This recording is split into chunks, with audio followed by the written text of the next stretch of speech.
Welcome, everybody, to episode 137 of the Bombshell podcast. I'm your host, dkdynamite, with our lovely co-host, Fajardi. How are you doing today, my friend? Oh, Buddy is muted. Buddy is muted. There we go. I'm doing great. That didn't happen, but yeah, doing great, staying busy. A lot of things going on, a lot of content that we're going to get into today. Season 1, now with DLC 1, Citadel des Morts coming out. Map logo, everything. We're gonna break it all down. It's gonna be a good one. But lots of it happening. Lots of tweets. Oh yeah. And yeah, we missed last week for probably no good reason. Actually, we missed last week for just no good reason. Yeah, no. Last Friday was nuts because we were still kind of like recovering from how crazy Thursday was. So we're like, let's take a day. That is true. Yeah, we're like, let's breathe for a second, gather our thoughts, and come out with a banger episode next Friday. What also didn't happen, I know you forgot to unmute your mic, but I also accidentally like bumped my stream deck during the countdown, and it showed me for a second, kind of funny. I saw I was like rearranging things here, and it hit the button. But yes, folks, this is our first episode following the launch of season 1. Quite a bit to get through, lots of surprises, quite a bit in store for this episode. And on top of that, we have 2 guests lined up right now, which we're actually going to be filming interviews with very, very soon. So the next 2 episodes or whatnot, we'll have some really cool guests, and we got some other people lined up afterwards as well. But it has been the craziest launch window, I'd say, for Black Ops 6. Season 1 came out, again, faster than I can blink, I think, and then now we're already talking about the mid-season, which I can't even believe, considering the holidays are just around the corner. But again, appreciate everybody for tuning in real quick. Bit of a late night bombshell, later than I think we've ever really done one, but why not? Didn't want to miss another week. I actually originally... Go ahead. I was gonna say, back in the day, back in Cold War, we used to always do them around this time, 6. 7, yeah, something like that. So yeah, I'm getting a little bit of nostalgia here from the OG days, but because I remember we used to do it all the time when it was black, pitch black outside. So yeah, the daylight savings. There wasn't actually any light, so yeah, a little nostalgic, but anyway. For sure. Yeah, it's pretty dark out. Daylight savings just hit like, a week and a half ago or whatnot, which means you technically get extra sleep, but this means it's pitch black at like 4 o'clock over here, which is crazy. But again, appreciate everybody for tuning in. It's been a crazy last few days. I'm rocking the Christmas sweater a bit early. Christmas did come a little bit early this year for Call of Duty, as we'll get into in just a bit. But starting off with, let's say today for a second, because originally I had planned to go out of town today. We pushed it back till tomorrow, and it actually worked out. I was going to go away for a couple days, just to kind of get a good breather in before DLC 1. And then all of a sudden today, I'm like wrapping up, about to turn everything off, and then number 1, the Replacer bundle comes out, which was hilarious. Did not expect that. We didn't really have a release date for that. I think it was listed as in season for the Replacer bundle. It was listed as like a later update. It didn't say mid-season; it said in-season. So let's make sure we get that terminology right. But then, they don't even know their terminology. So it's hilarious. Yeah, we try to keep up with what they mean by that. But that happened, and then shortly after the Replacer came out, all of a sudden, I thought this guy was trolling me. I was about to get up, and he's like, "Dude, the logo got revealed for DLC 1." I'm like, "There's no way." On a Friday, there's no way. And then what do you know? Citadel des Morts confirmed DLC 1 for zombies on December the 5th. I cannot believe how soon that is, as we'll jump into in just a little bit. But let's take it back for a second. So I remember we were speculating a couple weeks ago, like, hey, how are the seasons going to get marketed and whatnot? Are we going to get studio broadcasts again? What are your thoughts on not seeing one for season 1? Do you think it was just because season 1 came out so soon, or do you think we'll see like a return to that type of marketing form maybe in season 2 or something? Yeah, I went back and I took a deep dive at these studio broadcasts just to really see, where, how often they did them. And obviously I think it was every just the launch. I don't think they did reloaded ones, but yeah, for Black Ops Cold War. And I actually forgot that they did massive hour plus long ones for Black Ops 4, where you had, I think there was Jason Blundell and a few Oh of yeah. them. Oh yeah. Like they would sit down with a lot of devs and more much like what they did during Cold War, but it was like on a Zoom call. So it was kind of funny seeing like Kevin Drew and all them having like zombie backgrounds and stuff. But yeah, didn't get one for season one. A little bit heartbroken about that, but maybe that was just because season one just happened so early after launch. And it also could be due to the fact that they now have the COD pod, which they had Miles Leslie on to announce Nuketown and some other things about lore and Black Ops 2 and Black Ops 6 and Cold War. That might be their replacement for the studio broadcast. But man, I love the studio broadcast. They were always so amazing. Oh yeah. And it just added an extra element to the games and to the Black Ops games that it just made you feel like the devs like really like they wanted to talk about it. They made their own little studio broadcast to break down all the content. It was awesome. But oh yeah. we haven't seen it this time. Sort of got it with the COD pod. Hopefully, when season 2 comes, maybe they had a little more time to do something, and we get a fully fleshed out studio broadcast there. But yeah, there's my answer to that. Those are always cool to see, and I'm not sure if that's like exclusive to the Wunderhaar era, to where we'll never see that again. Exactly, I don't know if we'll maybe never get those again. But something that we really didn't get a chance to talk about because we didn't have a podcast after this came out, but I think we may have just finished a podcast. Was this on a Friday? Let me see. What was November 8th? Was that a Friday? Let's double check that real quick because I swear we had just talked about it was a Friday. We had just discussed this topic on a podcast, and I think it was later that evening, the season 1 cinematic ended up dropping for Black Ops 6. So what were your thoughts? Yeah. What were your thoughts on that cinematic? Like, it's cool to see them return. It's cool to see a serious post-launch story still being explained to us through a cutscene you'll see when you boot up the game. But when you compare it to like the season 1 intro for Black Ops Cold War, how are you feeling about the narrative right now as far as what they've told us and kind of what they're setting up so far for the post-launch? I think so. I obviously we've talked about our thoughts on the campaign, the story, and all that. That was in I believe the podcast right after launch, maybe a week after. Yeah. We weren't really too hot on the story, what happened there. We talked about it all there, so I'm not going to get into another rant about that again. But right. I guess we were kind of hoping that it's like, okay, maybe they're gonna, further explain some more things and sort of build on the very open cliffhanger and a lot of unanswered questions we got in the campaign.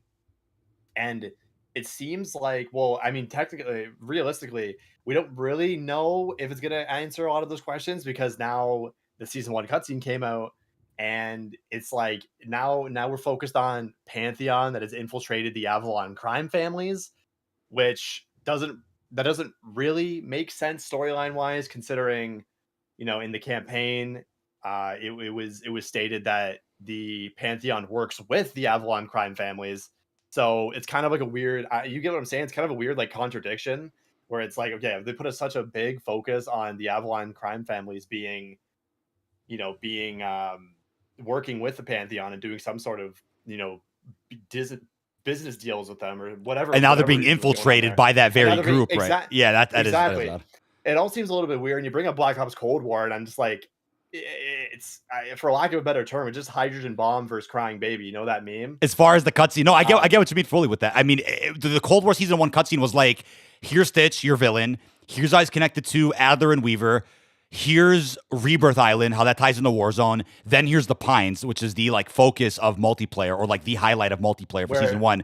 4 big reveals right off. Takes place. Exactly, it's like 4 big reveals in one cutscene. Whereas this one for season 1 of Black Ops 6, it's like, okay, kind of more what we already knew, but then also with that spin, like you said, it's like that spin of, okay, they were kind of with them, now they're infiltrating them. Wait, huh?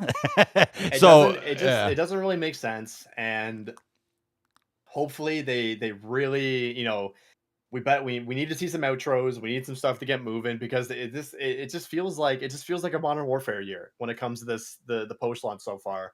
I mean, the content's awesome, right? And I liked Modern Warfare gameplay content, but right, when it comes to the way they did the, to like the, I don't know, just the story trailer, it didn't really hit for me.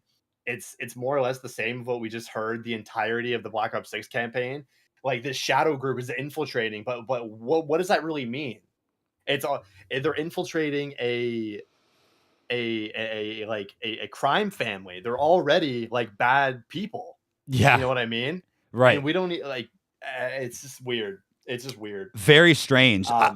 Very strange as far as where the narrative is right now. But it's like I said before, too, to kind of bring something up that maybe people have forgotten about is that, at least from our points of view, the characters are all great within Black Ops 6. No issue with any of the characters. It's more so like, what are they doing with the characters? Where is that plot going?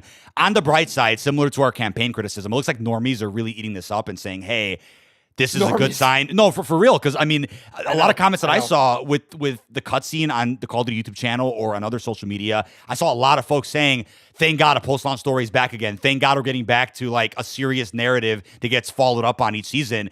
People are happy with that. And on top of it, people were happy with what the campaign was about. So as long as everybody else is happy, if us Black Ops nerds don't get what we want, it is what it is. It's fine, right? We just gotta accept it. But it's cool to see people are still happy with what they are doing, at least. And that means more to me than my own kind of headcanon or my own wish list for what they should do with the post-launch story here.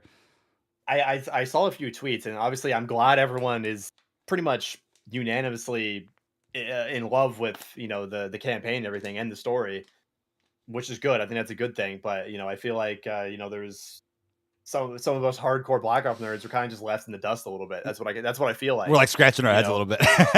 Yeah, you bring up all these things in the campaign where it's like Adler worked at the one facility where they experimented with, you know, the cradle on, and that was just never expanded on. Adler was barely in the campaign. Woods, sadly, probably couldn't even been in the campaign, and Woods is awesome. You know, we love DVA, we love David Victor Allen. And obviously, I'm so glad that he's, you know, the announcer and MP. It's awesome. Yeah. But I feel like a lot of these core Black Ops characters were just kind of forgotten about. I think that's very sad. But, you know, I love Sev. Marshall's cool. They're all awesome. Just wish there's a little bit more fleshed out to them. Maybe we are going to get that. But I don't know. I don't think there's enough time in the post-launch story to get that. But unless you get outros as well, because I know Cold War did outros 100%. At the end of a season. I think that was brilliant because you essentially got 2 cutscenes per season. The gap. Sure, and if they do that with Black Ops 6, there definitely is time. But before I jump back to narrative, I also wanted to mention how this is the first time we've seen a full season focus just on one locale. Every multiplayer map is in Avalon. Didn't you notice that? Even Hacienda. Like every single multiplayer map, and then Ransack, or is it Rucksack? Ransack? What is it? The map coming next season? I think it's well, the Ransack's already in. That's the mode, right? And then there's another map for Strike coming this mid-season. It's called something with an R as well. Not my brain. Racket. Excuse me. I'm confusing Racket, Rucksack, Ransack.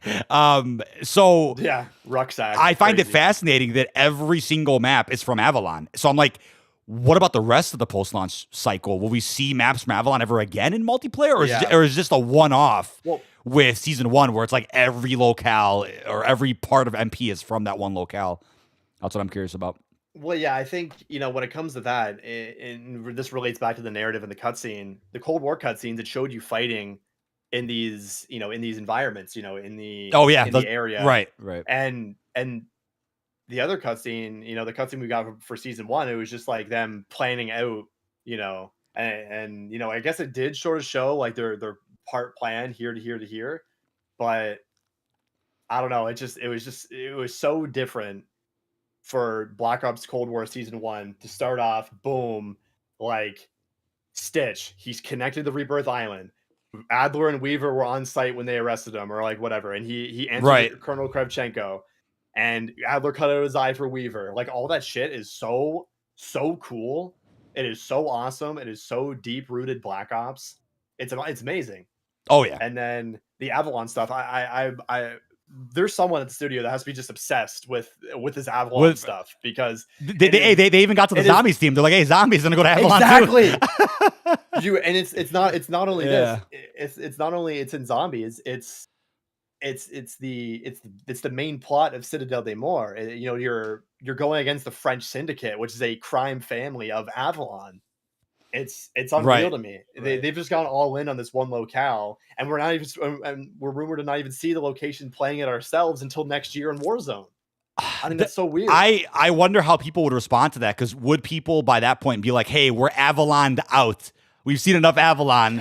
And I don't know, man. The thing is, I think if you give it a futuristic makeover where it's like a futuristic city now, right, to fit 2035, the supposed setting of Black Ops 7, whatever the next game is, I think if you do that, then you could see people probably being interested in what Avalon will have to offer. But speaking of a futuristic Black Ops title, a really interesting report came out a couple of days ago, which I know you tweeted about, and I wanted to jump into it real quick because I am going to be covering this in a video that is currently unlisted on the channel. But according to the Ghost of Hope, who has gotten quite a few reports correct in the past, right? He's accurately gotten some Call of Duty scoops, right?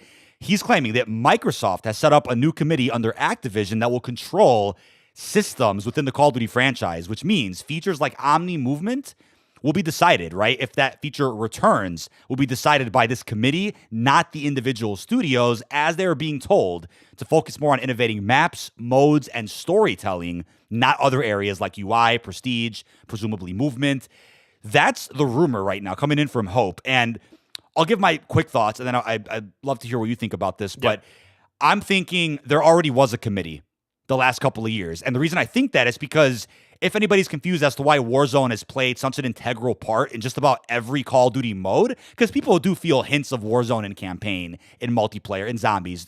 No doubt about it, right? I'm not saying, just because there's armor plates in a certain mode, that means that Warzone has taken over. I'm just saying people could definitely feel like there is more effort being put into bridging all those gaps between all the modes and making free-to-play Warzone players more comfortable with jumping into a mode like MP or Zombies. I think a committee already exists that is, I think, allowed for that to happen. Whereas now maybe they're making it a bit more public, or in this case, it's leaked by a scooper. But I think now maybe they're changing things up a little bit to where they're like, hey, now we're going to make sure Omni movement, if it becomes a staple over the next 2 years, won't get removed by Infinity Ward or Sledgehammer once their games roll around in 2026 or 2027. Yeah, I think that's I think you're right. I think a version of this committee has existed, and we can see that throughout the past few years of Call of Duty titles, where I think it's clear to say that it's sort like that was IW. IW was that committee. When Modern Warfare 2019 came out and subsequently Warzone, Cold War was already too far into development to make it like Modern Warfare 2019. Oh yeah, but then you had Vanguard. People called it a World War II Modern Warfare 2019 reskin. Which would play into that sort of committee talk where it was like, yeah, you got to make it. You got to have your tac sprinting. You got to have this. You got to have whatever that. And then obviously with Warzone 2.0, when MW2 came out, IW was the leader of this new era of Call of Duty. We want everything to feel the same on our engine, on our this, on our that, on our Warzone. So I think we, like you said, I think we already had a version of this before, but I think now it's going to be more neutral. It's going to be more central to. Hopefully. Yeah, exactly. It's going to be more central to, maybe more in tune with what the community wants instead of just what a single studio wants. That's a good thing. Yeah, I think that's a good thing. As of now, it may not mean much. We're not going to really see the consequences of this committee forming until maybe the next couple of years. But a fun example I could think of, which is total speculation on my end, but imagine if the committee said, hey, Black Cell's successful.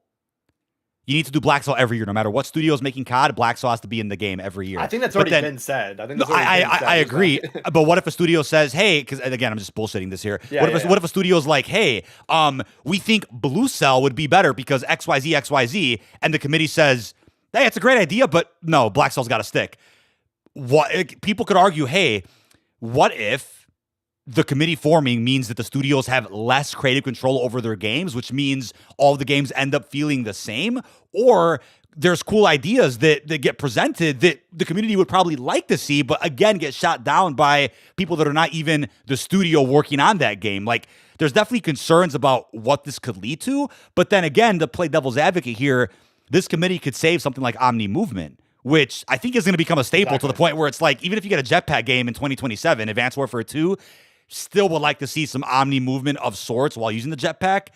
The committee would probably save core features from being removed by other studios. And think about it, right? If MW2 is somebody's least favorite Call of Duty, I'm talking 2022, by the way. If you guys weren't a fan of how the perks worked, or the movement, or the mini-map, or whatever, name anything you didn't like about Modern Warfare 2, can you imagine if the things you didn't like didn't exist because the committee said, hey, you got to make sure that some of those features remain active for Modern Warfare 19, your last game. You got to make sure you don't take away what was already included in your last game, the the game that studio just had worked on, right? So it can go either way. There's a few things, and like you said, we won't know the actual ramifications of this until later on. I think those are going to hit after the next Black Ops game, supposedly rumored to release next year. I think Treyarch should. I mean, we've already heard Omni movement is going to be in there, right? So we heard there's going to. That's a rumor, yeah. Oh yeah. Rumored that there's like they're adding like little wall jumps to Omni movement, like they're starting to get more advanced with it, and I feel like that is just paving the way for a lot of the systems of Black Ops 6 to remain inside of, let's say, Black Ops 7. Yeah, and I think that's a I think that's a fair assessment to say that maybe not a lot is going to change. There's going to be improvements, but it's not going to be a lot. Yeah. And then we're going to see with supposedly the IW's game would be after that, right? IW's game would be 2026. Yeah, so that's after the future Black Ops game. Yeah. Yeah, so that was one that is going to be the major kicker into what has been told to stay and what has been removed. And in this report, it was specifically said they shouldn't focus on features like prestige or UI, which is interesting to me. Not the prestige, but the UI. The UI. Yeah, the COD HQ. Yeah, because I'm thinking about that, where it kind of seems like, that because we just got a COD HQ update. Maybe they're like, okay, people aren't really complaining about the COD HQ anymore. Don't touch it. Yeah, exactly. Yeah. I haven't seen any complaints about it anymore. Actually, they're giving the games its own exclusive main menu screens. It's I think Warzone is separate from it now. Correct. And no one's really complaining about it anymore. The UI is fixed. People like it. Whatever. So now they're like, okay, don't mess with the UI. And Prestige has been proven to be a massive success for a lot of grinders and people trying to play. I don't think it's good in Warzone. I don't think it should be in Warzone for every year. I would not like that. I think that's kind of a little bit too much for me. And we had this conversation off stream too, where it was like, okay, I got to hit like level like what is it, like 35 to get tempered? Like that sucks. That sucks. Well, that's one of those things where it's like, hey, the system's in place. They want you to really think about what you want to use that permanent unlock token for. I'll be one of those guys that maybe you disagree with, but I'll say you probably need one token for each mode at this point. Because if you also play zombies and you're like, oh, I can't use Dark Flare, I can't use the Shadow Rift ammo mod, I can't use there's all these features that you can't possibly permanently unlock if you're playing other modes too. You only have like 10 permanent unlock tokens. Once you hit master, it doesn't matter. But think about this, because Prestige has been implemented into Warzone, you literally cannot remove it now. It cannot be removed. So, and the reason for that is because, for example, there were default perks in MW3 Warzone, an amazing feature. I loved it. It had overkill. It had these other movement ones. It was awesome. I love that. I love that I didn't have to waste a perk slot or a wildcard slot now on overkill to run 2 weapons. I just want to have fun. I want to use the guns I want to use whenever I want to use them. Right. But now it's like you're going to have to fully change the way the perk system works and effectively remove the prestige system entirely if you ever want to remove that from Warzone. If a new Warzone integration comes out that doesn't have prestige, you know how weird that's going to be for, let's say, Black Ops 6 prestige content inside of Black Ops 7 Warzone if there is no prestige, even though I think there's going to be one. And for example, like Tempered is a universal perk in Warzone, right? That's been in since the beginning, in 2020 days. Right. I believe so anyway.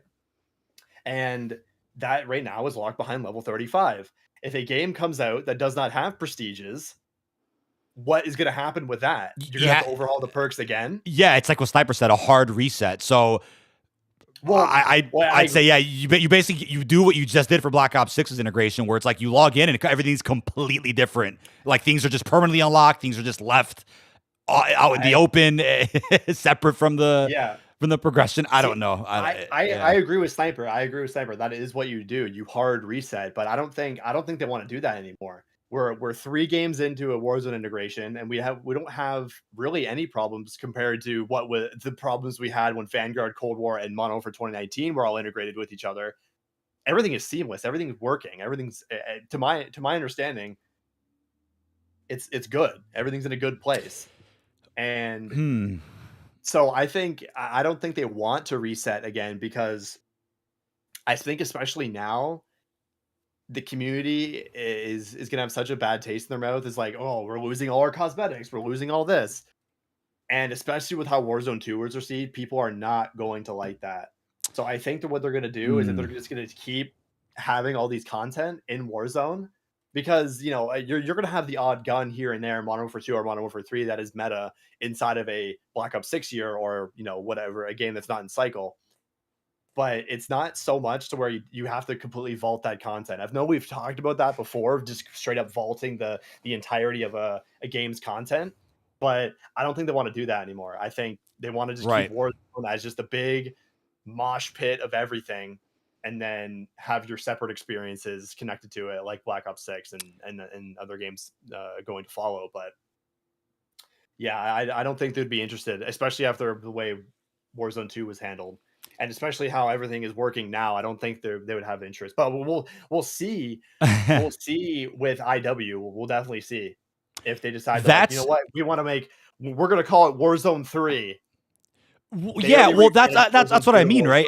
That's where the committee would come in and say, hey, Warzone's fine as is. Exactly. You guys make your game, and Raven will kind of play ball with you and incorporate things that you made so that Warzone feels kind of seamless. But for example, like, I actually think Warzone, if anything, kind of has the upper hand here, because let's say Omni movement becomes a staple, and Infinity Ward's like, we just don't want that movement in our game.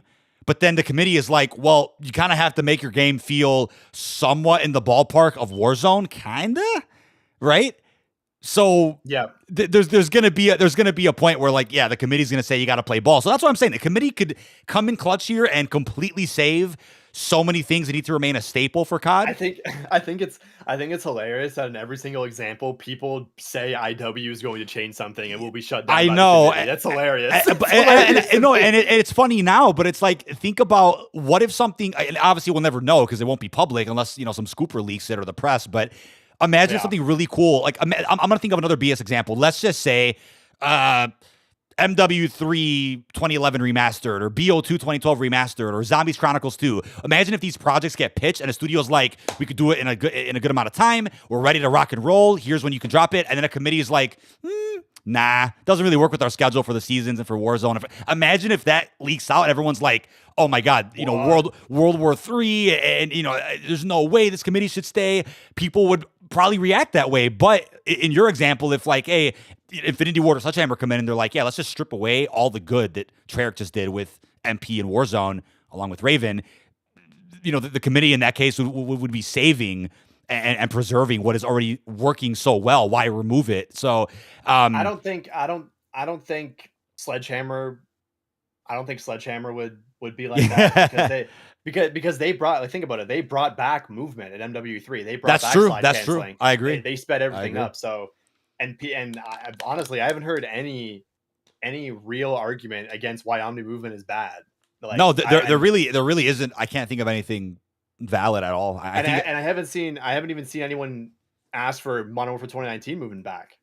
Well, I don't understand. Yeah, I don't understand when people bring that up, because, like, what are you asking for? Broken slide cancel and like a real good stim boost? The stim boost just got kind of added back in like a few days ago anyway. So, like, what do you, like, I just want to know what somebody's asking for when they're saying we need MW19 movement, when MW3, in my opinion, was a balanced, fix, and I think perfected version of that movement, whereas Black Ops 6's Omni movement is just evolution of movement in general. It's not meant to be Modern Warfare at all. So I don't really know what people mean by, like, oh, MW's movement was superior or something. I just don't agree. Well, but I'll tell you what, if I was on this committee, the first thing first is Omni movement is staying forever. Like, that is staying forever across Call of Duty. No other FPS game has really been able to do it. And I feel like too much work went into it to even remove it. I can't even see them wait. Yeah, what they said, I forget the thing that Matt Scront said. I believe it was like a couple. it was a large number of animations they had to do just for Omni movement, and the new areas of hit points and whatever. Oh yeah, that's That's also incredible big. work. It's incredible work. Yeah. The like the new ragdolling and everything. It's also awesome. But Oh yeah. Oh yeah. I think Omni movement is just like, has any other FPS game really had it? Omni movement, first person. I don't think on the scale that Call of Duty's done it. I don't think that's been the case. I don't think Because anybody else has obviously done there's it. games like Max Payne, but that's like that's a story game. Yeah, a little bit different, a little bit different. But I do want to touch on what you mentioned earlier about Prestige, because I think the system itself has its place. I think it's kind of just hit me with Season 1 that they're probably not going to add any more levels or Prestiges into the game, because there's no point. Who's going to hit level 1,000 anytime soon, really? And we'll talk about, actually, we could go into it now that I brought that up. But apparently a reward that is tied to level 1,000 got revealed, and I'm looking at the reward here, and it can't be a coincidence that next year's Call of Duty is rumored to be a futuristic Black Ops game set in 2035. What are the odds that apparently a level 1,000 reward, which nobody's unlocked yet because nobody's even hit that milestone, apparently the reward is an operator named Samuels, who's actually a character from Black Ops 2 2012 that people may have forgotten about, but he's clearly a character from the future who doesn't at all really fit in Black Ops 6. So what are the odds of that one? And his bio mentions David Mason and Harper by name as well from the Battle of LA. Correct. Which is unreal. I think that's so cool. But I think it's a little bit. It's an interesting character to choose. Because you could have chose David, right? Exactly. Or someone like Harper, or even I don't even know. You could have done an old man Uncle Frank skin like from Blackout. True. They chose somebody pretty obscure. Yeah. So and that makes me think, one, I'm not sure if you talked about this in your video or not, but maybe that character is going to serve a bigger purpose inside of COD 2025. I think so. Based on all the rumors we're hearing, like it's going to be a Black Ops 2 sequel, but obviously it's not confirmed yet. We are very, very far out from having that confirmed. But, right. But it kind of seems like they're like, hey, by the time somebody hits that level, which is maybe by, I don't know. I'm probably way off of my estimate because people do put in a lot more game time than me in Black Ops 6. Swag's level 400 right now. So yeah, he'll be at 1,000 by like Season 3 Reloaded. I'm just guessing. By Verdansk, I think by Verdansk will be at 1,000 whenever that comes out, like Season 3, 4-ish. But I would say by, May or June, there'll be a couple of folks out there level 1,000, and by then they're like, hey, we're gonna start marketing the futuristic Black Ops game. If that's the case, I just think that's really ironic, and we still don't know what the other rewards are. I'm really curious to see the other level 1,000 unlocks. No one's leaked them, which is cool. Speaking of which, nothing has leaked, really. Like nothing substantial has really come out. And we'll get into hit list in a second. But the other day, I'm like, dude, we're a couple days away from hit list. The event didn't leak in full. Oh my God, it's a nice change of pace from Modern Warfare.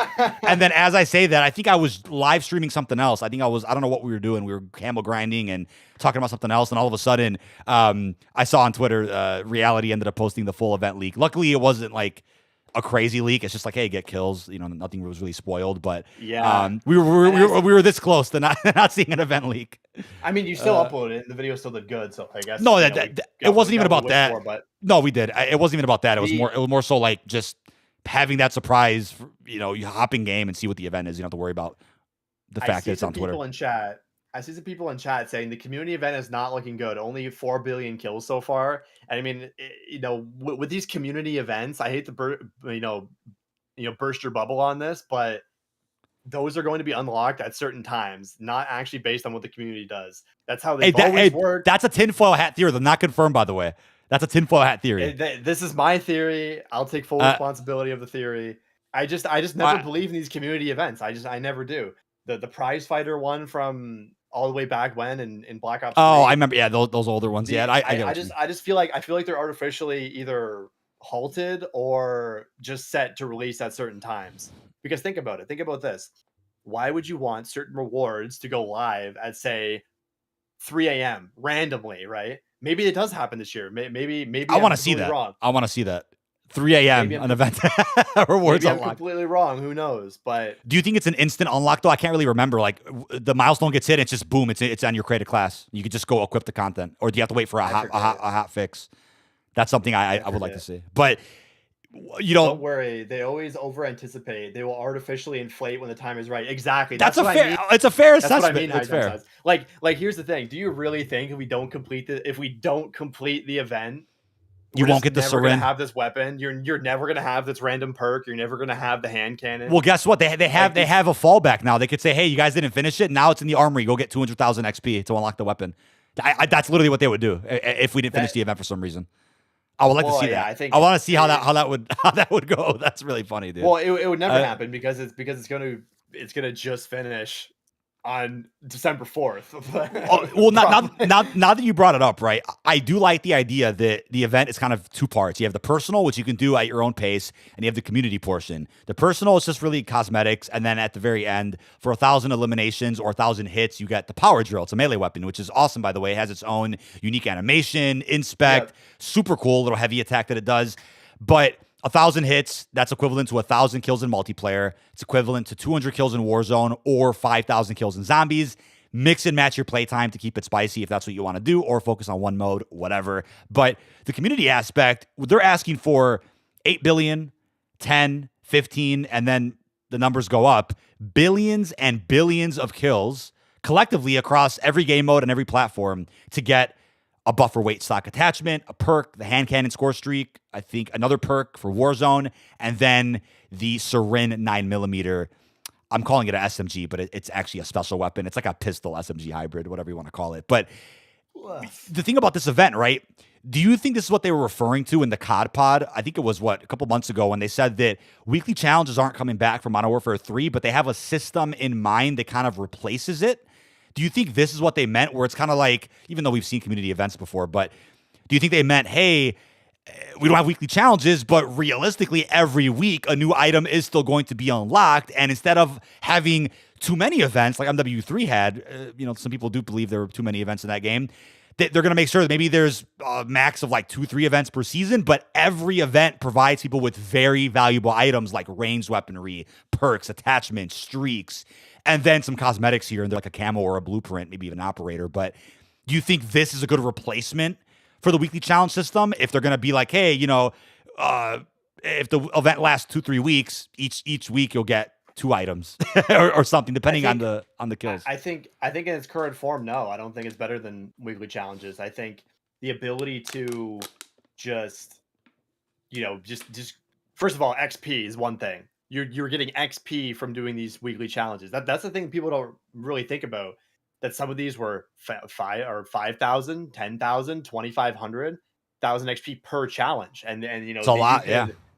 And even after completing your weekly challenges for your aftermarket part, you could still go back and do those challenges for more XP. Amazing system, loved it. And you can do it at your own pace. I can do that at the end of the season, whatever. But now with the hit list stuff, I think in its current form, I'm still open minded that maybe in the future seasons or it will get a little bit better. But looking at some of these rewards, like the first one's the buffer stock. Correct. And we're not even halfway to that yet. We're at what, 4 billion right now? We got to get to 8 for that one. Yeah, that's crazy. That's crazy. So, and I don't think I'm going to use that. I don't think I'm going to use the shadow perk that's going to come out. I don't think I'm going to protects use you that from was it spring mines and other land equipment. And these are all just being passively done through other people with the community challenge. We've talked about gate kept events how many times in this podcast? Every single time. Right. I'm not a fan of them. You're not a fan of them. And I don't know. It's hand cannon should be cool. The Siren should be cool. And obviously the power drill is kind of cool. It's a good mix, but I don't know. I don't know. I'm not sold. I'm not sold at the moment, but I think what we need to do is we need to see, at least for the rest of season 1, what are the other events going to be like? I want to see what the other challenges are like. I want to see what systems they have kind of in store for each game mode as far as events go. Because okay, they started off simple, just get kills, right? Fair. Not even not even mad about this one because it's the first one. I'm like, all right, let's just give it a try. There's honestly a lot going on right now in Call of Duty, so I'm not even pissed that, or I'm not even really worried about the fact that it's not like a traditional challenge event where it's like, oh, get XP or just do challenges.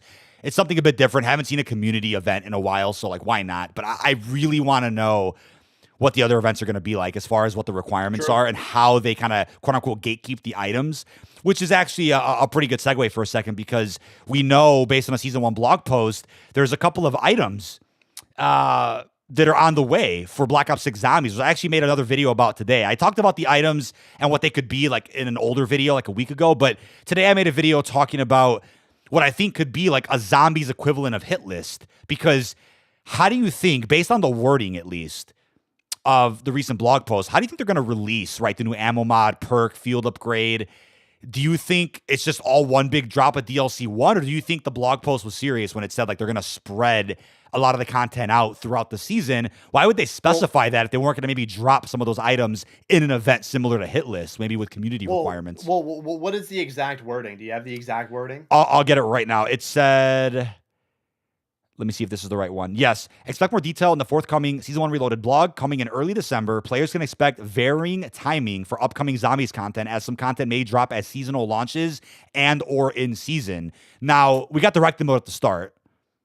That's it. Whereas maybe they're just referring to the fact that, yeah, there's like 2 drops for Zombies. It was the release and a Reloaded. Yeah, but I feel like it means more than that. And it could be just me speculating here, but it just seems like they're trying to say something here with how they're going to release content a little bit differently. And I actually brought up as a segment in that video, Black Ops 3 had 8 Days of the Undead, and it was actually a community challenge event where I know it didn't exactly pan out the way I think Treyarch wanted it to, but I think Blundell went on a podcast talking about that before. The communication was a little off for that event, but it was a community event where it's like, I think every day you logged in, or every time the community got, hundreds of thousands of kills in Zombies, you guys were earning, legacy calling cards, gobble gums. I think there's probably some room to do that with Zombies again, where it's like, hey, here's one free gobble gum, for every rarity or something.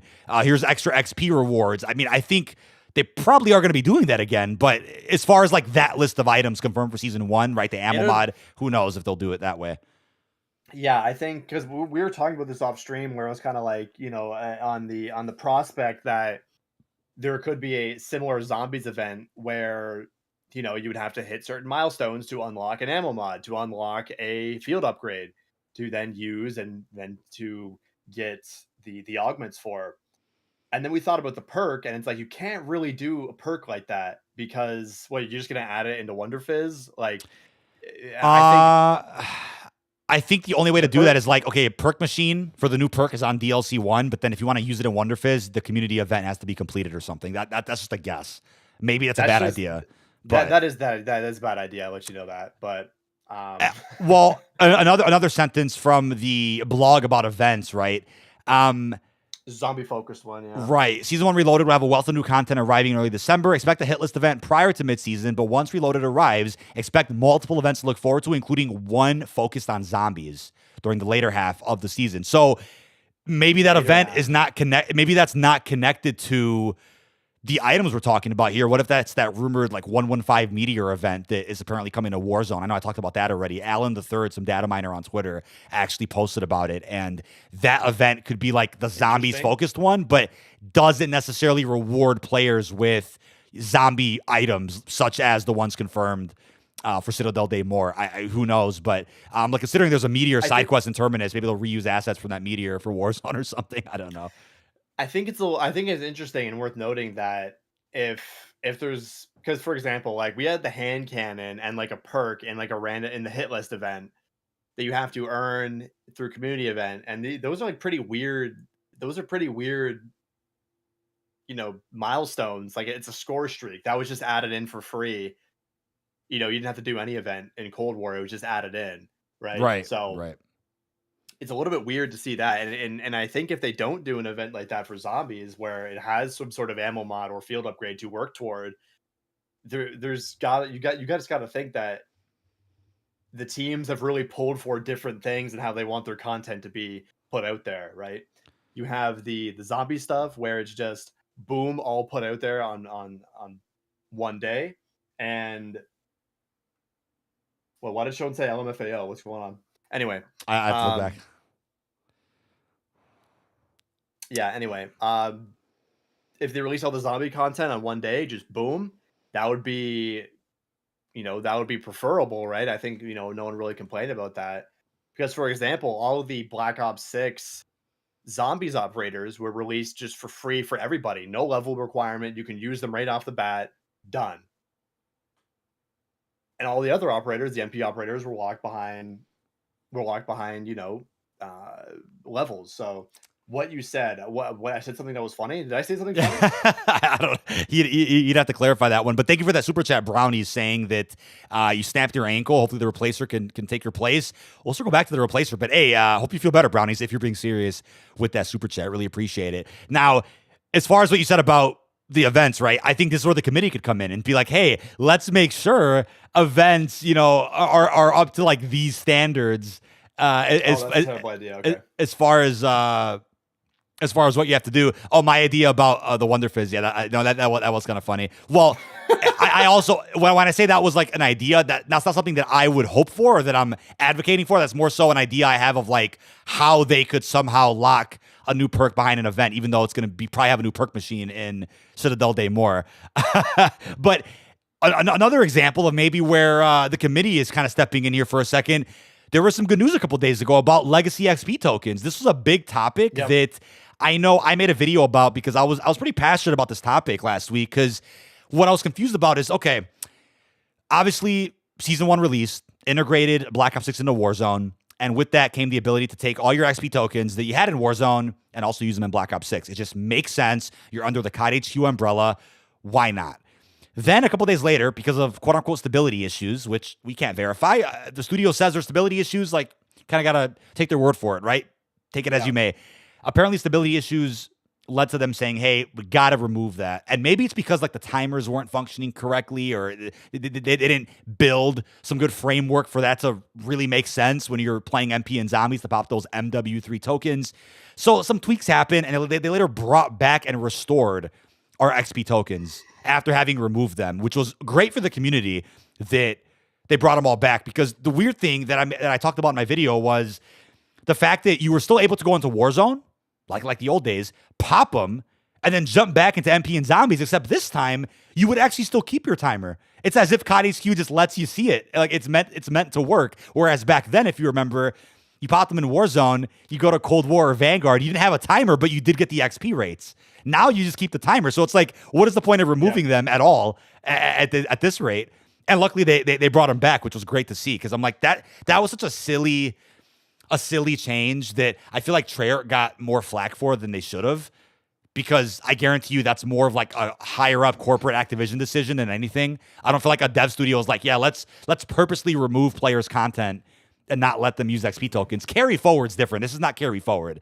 XP tokens are way different from blueprints and operators and all that good stuff from Modern Warfare. But that XP token stuff was crazy. Putting some tweets about that. People were mad. People were very, very upset at that. Oh yeah, and they people didn't have it for the first few weeks of the game, and I guess they just didn't like when they had it and it was removed. I mean, I think it was pretty weird that they did that, and that it was like supposedly a bug that it was available, which clearly just showed that it worked fine perfectly. And the stability thing, I do kind of see where they could, how the stability could sort of work with that, even though it's I don't know. I think that whole thing was just trying to PR that, was just trying to fix what was hurt, and they did. So, and then everything is fine now. So I'll bring something up that I don't think people really have talked about. And this is from a business standpoint. This is not from a standpoint of a content creator, a hardcore grinder. Let me just bring something up in regards to XP tokens. And I think it's kind of funny. Do you think if they allow us, which now they have, to transfer our tokens from Modern Warfare to Black Ops 6, doesn't that impact people's potential purchase of, let's say, Monster or Little Caesars, which would reward players with XP tokens? Do you think that harms that promotion they have going on now that they let us do that? Because I know for me, for example, all my tokens transferred over, I'm not even thinking about picking up Monster Packs or Little Caesars anymore because I have hundreds. Right? Whereas when I did it, I'm like, fuck, dude, I'm about to go to Costco to go grocery shopping. Let me pick up a pack of Monster. Let me pick up Little Caesars on the way home. I need some XP tokens. I was thinking about it. You know what I mean? So I wonder if from a business standpoint, letting those tokens transfer impacts anything. But for the average consumer, people don't give a shit. They're like, I just want to transfer my tokens over. You know what I mean? Like, what do you think about that? That's like another angle to look at this, which I also brought up in that video too, because I'm like, that's a little interesting. And here's another angle to think about it too. And that's completely correct too. I think someone's mentioning the monster promo doesn't even work anymore, which is interesting. Oh, and that's another thing too. If it doesn't work, then it's like at this point, what the fuck? Like if it's not giving you any XP tokens, right? But another interesting perspective, my brother knocked on my door, came in my room the other day, and he was like, Kurt, why do I have so many XP tokens all of a sudden? It kept my XP tokens from Modern Warfare. That's gold. And I was like, and I explained to him, like, you have no idea the drop just went down these XP tokens the past like 2, 3, 4 days. And I explained it all to him. He's like, wow, I didn't even know. The XP token just showed up, and now it just showed up. Yeah. I guarantee that was probably the same for a lot of people, that they just logged in one day, they saw the tokens, and were like, cool. And that was, it's just we'll take it. We'll go. Well, yeah, and I mean, I'll tell you what. What about the stack with all the XP tokens plus something that I don't think we've ever seen before in Call of Duty? This is a bombshell for those that didn't hear about it yet. Apparently, according to recent marketing, maybe Modern Warfare 2 had this, because I know there was an article similar to this a few years ago. Yep. You get a 30% XP boost in Warzone while playing Warzone exclusively if you own Black Ops 6. When have we ever seen that? And here's the thing. I did find an article during MW2 cycle that says if you own MW2, you get premium XP or you get XP boost. You get an advantage. They call it like the XP advantage. Can't really find anywhere that specified if it was 30%. But I will tell you, that 30% fact is 100% real.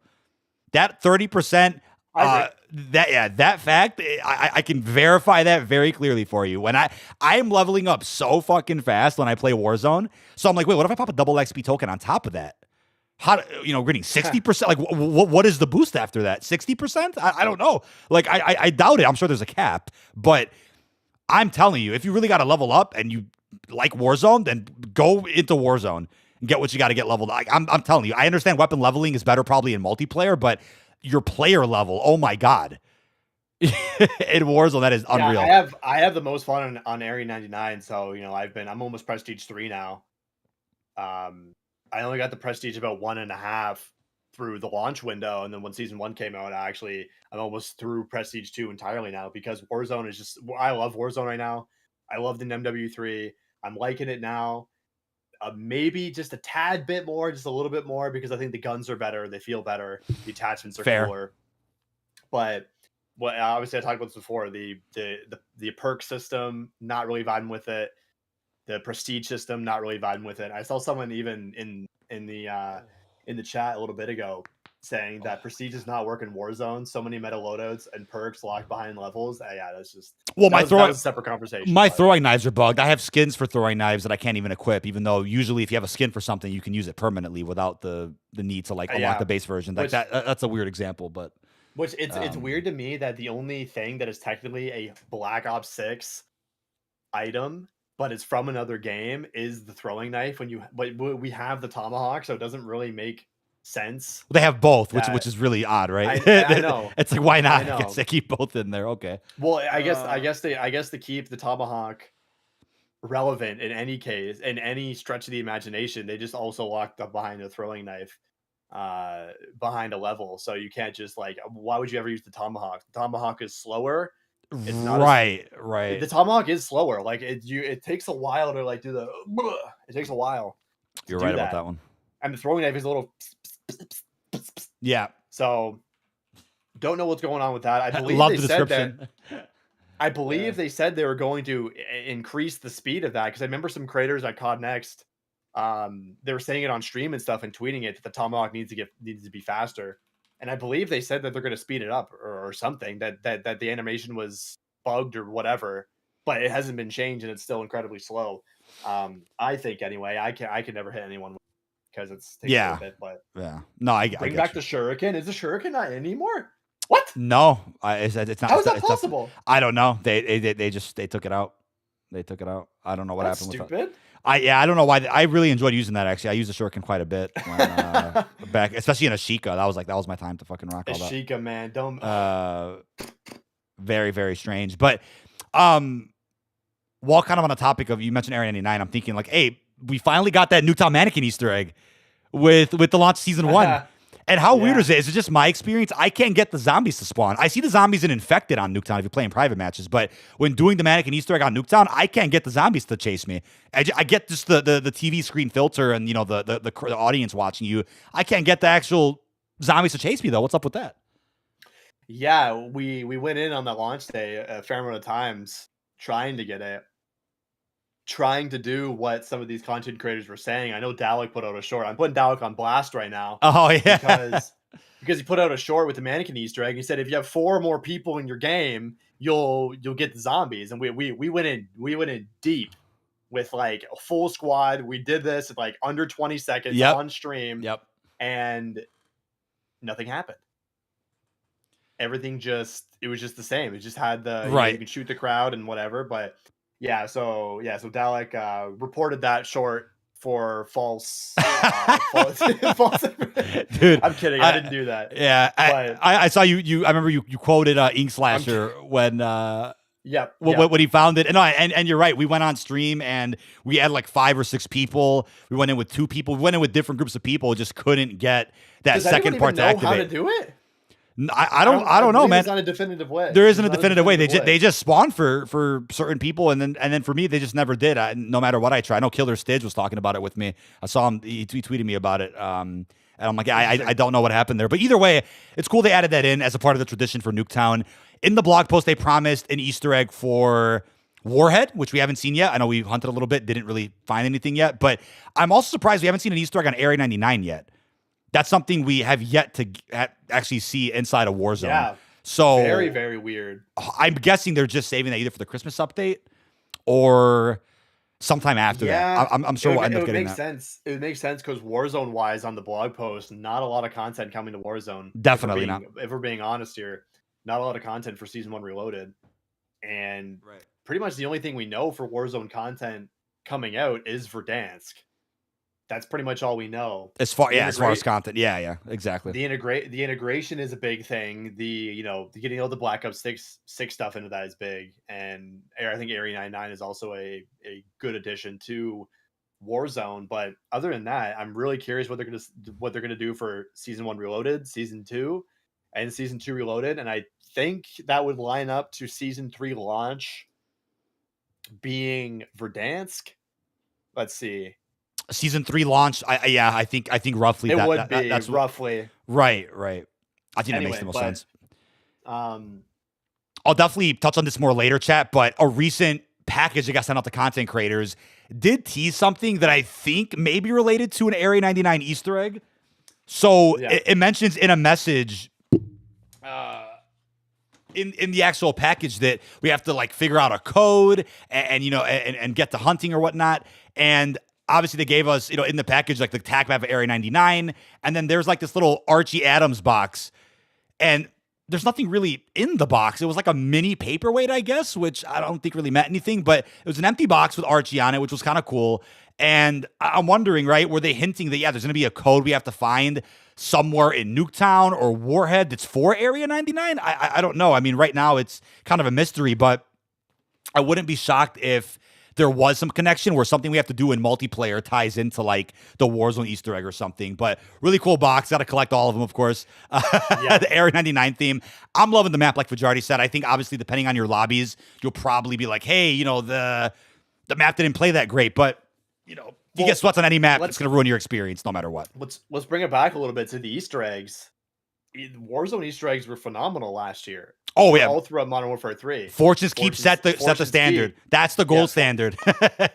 Fortune's Keep, amazing. They were easy. They were rewarding. They were fun. And Rebirth, I didn't do a lot of the Rebirth ones, but even then, you still had the biometric scanners. You still had the rewards from that. The secret little locale you could open up underneath the headquarters building on Rebirth. But And I believe there's another one too for a blueprint. I think it was like the redacted blueprint, well, or whatever it was. Yeah. I think Fortune's Keep had Interesting. you can open a secret room if you had completed, or I think you could open a secret room, get a blueprint, and then if you had completed the other ones. Oh no, I'm sorry. There's a secret room in Fortune's Keep. If you open that, you get a certain reward, and then if you had done all 7, I think, quest on Fortunes, you get a blueprint. And then Rebirth had a blueprint, I think, for just the biometric. Yeah, you had the Fortunes Keep Mastery. Mastery. Right. And well, I was more so thinking about the the dragon one, where you would that was set up badass. the little magnifying glasses. That's an amazing Easter egg. It was guaranteed spawns every single time. Just drop there, put it in, and you're on your way. That's how an Easter egg should be. It shouldn't be this big convoluted thing like we've talked about. Verdansk flashbacks? Where Verdansk, it was complete 100% RNG, especially the stadium Easter egg to get the key card 1. And you're not even guaranteed to finish the Easter egg even if you get the key card. And on top of that, wasn't really rewarding. I know you got the AMAX from it. I remember that. Yeah. Yeah. Area 99 came out. We were really looking forward to some sort of Easter egg to cover. Some, those videos are always fun. They're easy to make, and it's a cosmetic. Who doesn't like cosmetics? But there wasn't an Easter egg. So very curious to see if they're waiting for a Christmas update, adding it, and then who knows? But very, I'm let down on that. I think, on the Easter egg front. Yeah, I think you have I think what's coming. You have such a cool opportunity to do like a map wide mannequin Easter egg. I think that would be cool. Like imagine if mannequins or like AI like running and like smacking you and stuff. That would be very cool. Right. That would be a fun one. Various blueprint things. I think that we're missing that, but hopefully they add some. I'm looking forward to it. I'm extremely jealous. I'm extremely jealous of that cooler you got. I'm extremely jealous of that. That's something I also didn't expect, is that in this package where they're like, hey, Christmas came a little bit early. Obviously, we got the Nuketown Christmas sweaters. We're rocking it here live on stream. They also provided a beanie, so we'll put this on when it gets a little bit colder out, chat. We'll obviously rock this again when the Christmas update drops. Yeah, in mid-December. I'm sure we'll see the Christmas event probably kickstart Reloaded on the 12th, which is something we'll get into again in a second because the DLC 1 release date kind of has us confused for a second. But got all the Nuketown swag, and of course, can't forget about the Nuketown chocolate. I know Christina and I have been chipping away at it last couple of days, so now there's only like about half of it left. But one of the coolest chocolate bars ever, man, fully custom made with Nuketown. So Nuketown certainly has been the focus of season 1, right? And that's why I'm hopeful, like you were saying about Easter eggs, that they'll probably add one to Area 99 very, very soon. But as far as the cooler, dude, I'm like, I'm gonna pull up to Canada. We're gonna do a cookout or something. we're gonna use this bad boy right here. Nice little heavy Cerberus Yeti ice chest, man. It is massive. Absolutely massive. Those things are expensive. Like those things are really expensive. Crazy, man. I mean, I have a cooler downstairs, but it's nowhere near as big as this one. This is gonna be nuts, man. I'd love to take this out and go to the beach or meet up with some of the boys. Get something going. Sniper said chipping away. Yeah, we were just munching on the chocolate, man. That thing's fantastic. Nuketown Zombies remastered. Well, the closest to that right now is Infected. We have like infected zombies, right? It's really cool, actually. You should make that video. Black Ops 6 Nuketown Zombies, and it's Infected. We're just playing Infected. Well, here's the funny thing, right? Did I bring this up last podcast? The stream where we were going for nukes in Infected, we were just absolutely like dominating in Infected. Matt Scrons came into the chat and was like, "Go, absolute legend, by the way, man. It's always great talking with him, dude. That guy's fantastic. Literal OG at Treyarch, has been there for so long. He came in chat and was like, hey, stay tuned for like Infected Nuketown. And I'm looking at Infected right now, and there is no Nuketown support for Infected. So I wonder if they had it planned and it just got delayed. But the funny thing is, the AI that chases you, it's the mannequins. It's like the mannequin zombies chase you. Then while the real players become actual zombies, which I guess helps you determine, who's who. I think that's really cool. You can see that in private matches right now. You just can't go into that in pubs, which is really odd. Very, very odd. But before we jump into DLC 1 for a sec, I do want to mention the Replacer bundle, which came out earlier today, because I know we had a super chat about it. Thank you again to Brownies. Did not expect this, right? It was literally about 11:45 a.m. I'm kind of packing things up. I'm like, all right, kind of done with my day. Got a bunch of content scheduled and ready. And all of a sudden, they dropped this bombshell on the Call of Duty YouTube channel, the Replacer bundle. available now for 2,400 COD points. So here's something that I know we might have mentioned this when we went over the blog post, but if you buy Black Cell after this replacer bundle, you won't get the extra replacer skin. But if you owned Black Cell prior to getting this pack, then you get this extra operator alongside the replacer. It's just a variant that looks similar to like the Black Cell Battle Pass skins that we currently have in Season 1. And I'm like, that's interesting that that's a restriction, right? Because I guarantee you there's somebody out there that's like, oh, I want that extra replacer skin. Then they buy Black Cell and they realize they won't get it. Isn't that odd? Like, I'm just kind of confused on what happened there. It's really odd. That's why. Well, I think it's a mess to sort of facilitate that in a way where, you know, unless they did it somehow, if it was like a little mission to do, I can see that. That would be way better. Yeah. Yeah. Well, yeah, have Black Cell and do an unlock mission. I think that would be the only way to do that, because it's making me think of the raid, the raid bundles back in MW2. Yeah. Where you can buy the bundle, which is 2,400 or however much it was, but there would be an item in there locked, and to unlock it, you had to do the raid.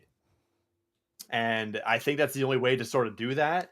And it's interesting to me that they don't actually have the Black Cell operator actually shown in the bundle. It's in a tiny corner in the bottom right that says it gets a Black Cell bonus skin. It doesn't even tell you how to get it. It doesn't even say you have to get Black Cell before purchasing the bundle. It doesn't say any of that. That's a problem. It doesn't say you have to get Black Cell before. It should say, warning, do not buy Black Cell after getting this if you're looking for the skin. I think I saw a leaked screenshot. Maybe it exists if you don't have Black Cell. If you click buy bundle and it says that, maybe it says that. If it does, that's good. That's a good thing. But as soon as the bundle came out, I put a tweet about it this morning. Warning, get Black Ops 6 Season 1 Black Cell before buying the replacer bundle. If you don't, you cannot get the replacer Black Cell bonus operator skin if you wanted that specifically. Just threw that out there. Some people are like, oh, thanks for the info, asking questions about it. So I'm surprised you didn't get a comment like, hey, you're promoting a $50 operator skin now or something like that. I'm surprised nobody said that. That's crazy. Well, yeah, but yeah, I think that's a little bit weird. We've yet to see the Black Cell exclusive benefits inside of Black Ops 6 events, which that was going to be a thing. Yeah, alternate skins and such for that. I'm very excited to see what that's going to look like. But I think it would have been a perfect opportunity for example, the Power Drill or the Siren, maybe just the Siren, to have a alternate Tracer blueprint as the final reward for the 50 billion. Is 50 billion, right? 30 billion? What is it? I forget. A lot of kills. Yeah, I think it's 30. It's a lot. I think it's upwards of 30. Yeah. And getting having that as you get a Tracer blueprint, because I'm very curious to see when the Siren is going to actually show up and get a Tracer blueprint. So that's why Black Cell has always been so good in my eyes, is that the new guns that come out, for example, the Krig 6, the SOG, they get the Tracer blueprints right off the bat through the Black Cell, and that's awesome. So exactly. Very curious to see what they're going to do with those Black Cell exclusive. But yeah, the replacer bundle is awesome. I initially was skeptical on buying it until I saw this tiny detail on the gun where it's the same one from Black Ops 4, is that it has like a cycling animated job title on the side of it. Right.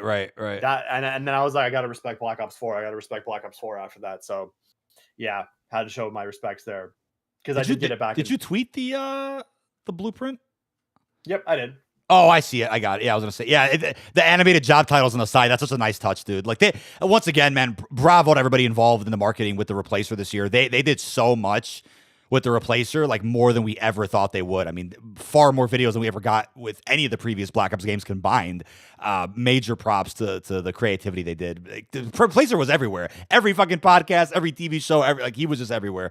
It was hilarious to see. Anything modern and popular, the replacer was there. So, again, I'm just really happy they went all out with Black Ops 6, especially after missing Cold War as far as replacer marketing. But you mentioned Black Cell, and I want to circle back for a second to the day that the Battle Pass released. So the launch of Season 1, I'm like, okay, we got to notice right away, even though we already had heard from the marketing, that Black Cell was going to be offering more content than ever before, more bang for your buck, by far, a literal mastercraft with a unique inspect that we never saw that in Modern Warfare. The Black Cell clan tag, which I think I was at one point hoping that it was just like the letters you pick, but then in gold, it's not. Yeah. It's just the crown, but maybe they'll change that later. on top of, I think, almost every Black Cell blueprint having tracers, right? That's something that I think was a bit inconsistent with Modern Warfare. I didn't always see tracers. And then the new operator is like an ultra animated skin too. The, what's his name? Our new Goliath. Goliath's his name, I believe. Yeah. And then obviously you get a pet, but like you said, they promised Black Cell event rewards in the future. So that's like, I think, the equivalent of what we saw with the classified sectors within MW3, where you're going to get additional Black Cell content during Reloaded. Something I wish I knew, though, one of the new benefits that maybe you guys actually utilize correctly, unlike myself, you get to skip to any page that you want if you own Black Cell. But the catch is you can only do that one time. I didn't know that, and I ended up using my free page on a page that was still pretty good, but I probably would have chose something a bit different if I had known. So that is cool. You get one instant page unlock. It doesn't say one; it just says use Black Cell instant page unlock. It doesn't say you have one use Also, or warning. It just uses it. something interesting. I saw some people tweeting out about this. Is that there was a when the Vault Edition was first revealed, it said you would get 50 tiers and the Black Cell Battle Pass. And then shortly after that was, people didn't notice until the game actually released that was changed to just 20 tiers and the Black Cell. Then it took 30 away. That's crazy.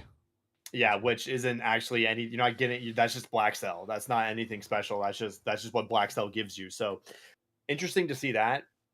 Don't know what happened there, because I remember that was in MW2 and MW3, I believe. It gave you the 50 tiers. So right. But I don't know what happened with that. But yeah, also the clan tag thing's a little bit weird, because I wonder what they're going to do. I wonder what they're going to do in future seasons. Like, is it going to be like different color Black Cell clan tag every season? I don't. That's I don't a good know, point. but Yeah, because how do you have that as a benefit every single season, right? Different color or different ability shows something different. Especially since they just did the straight up logo. Like, you're gonna do the logo again in a different color. They should just make it. They should just make it so you can. It just puts it in a color and you can do whatever you want, because that would be awesome. That's true. No, that's true. That's true. Unless there's like a logo theme each season for like whoever the new villain is or something. I'm just spitting here. And then that'll be like the clan tag. It looks different from the crown or something. That could be a way they do it. But unexpectedly, earlier today, I don't think I at all thought that by this week we would end up getting an announcement like this. But Treyarch went ahead and revealed the logo for Citadel Daymore, a.k.a. DLC 1. Yeah. Which is going to be releasing December 5th. So that either kickstarts Reloaded or that is Season 1 Reloaded. Now, feel free to take over this convo for a second while I check something. Talk to chat about the logo reveal, your thoughts on it, and what this may mean for the midseason. Does the midseason actually start on the 5th? And does that mean marketing is just days away already? What does this mean? Yeah. Go ahead and take it away. I'm gonna check something. A lot of questions. So we initially thought that because of some other things, the playlist updates for Warzone ended December 5th. You had to claim the new drops on Twitch on Warzone all the way up until December 12th. So we thought December 12th was going to be the day, because from the final Warzone playlist is a week. December 5th to December 12th is 7 days. So we initially thought it was going to be December 12th. I put out a tweet about it, potentially here, potentially there. Turns out we're going to have Reloaded way sooner. This is the earliest Reloaded we've ever seen. 110% the earliest Reloaded we've ever seen.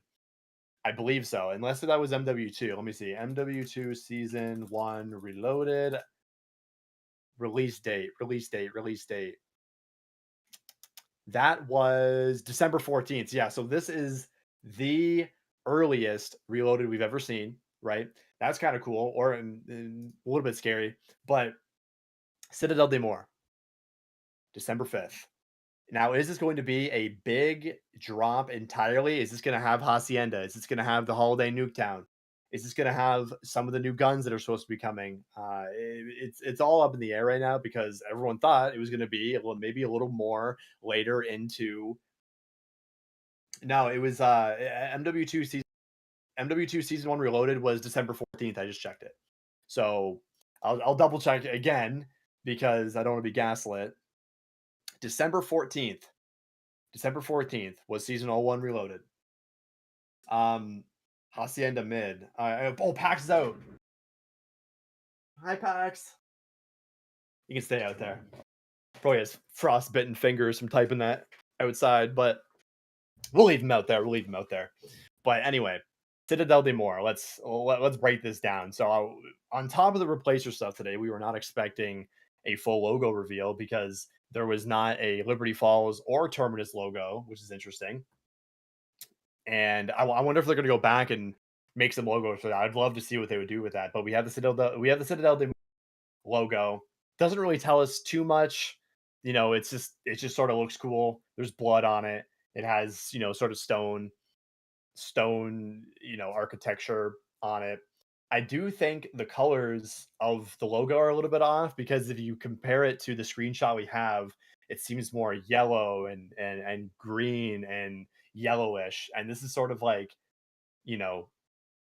clean, like silver. It doesn't really match, but it's still a cool logo nonetheless. People are very hyped about it. Everyone was talking about it, but yeah, DK was telling me off stream. He was like, "I do not believe that Reloaded will be fit. That is too early. That is too close to what we just had season 1 launch, and we're still sort of trying to get through that too. Because let's see, so that would have been Reloaded will be 3 weeks after our season launch. We've never seen that before ever, literally ever, and it's interesting.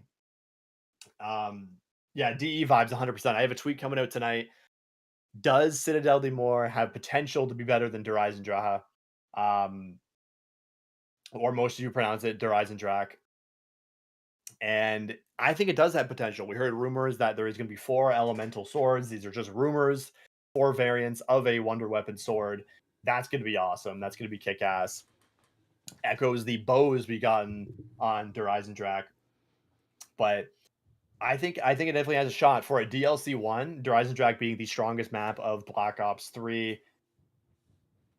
And I think it's only going to get better with Black Ops 6. I think we're going to get this map. It's going to have an amazing quest because let's not forget, it's also ushering in and having the Chaos Stories returning with the Sentinel artifact and the Prima Materia. That's amazing. Gabriel Kraft. Like what? Gabriel Kraft from Vanguard Zombies, who was already old back then, is gonna return. Ravnov's back. It's gonna be awesome. And Pac said no, it doesn't. I think DE can easily be dethroned. I think DE can easily be dethroned just as easy as the map cannot be as good as it. Does that make sense? I think, because you're talking about DE, right? That's DLC 1. I personally don't believe we've gotten a stronger DLC 1. I could make an argument. I could make an argument for Dead of the Night, but I am in a very, very limited minority when I talk about Dead of the Night. I know that. I really like Dead of the Night. I will always be a defender of Dead of the Night, but to get real serious about it, I think as far as the entire community consensus, we have yet to see a map that dethrones Derizen Drak for DLC 1. Yeah, I agree. And some people were saying, I don't know, dude, the EE was insane. I mean, let's think about the boss fight of Derizen Drak.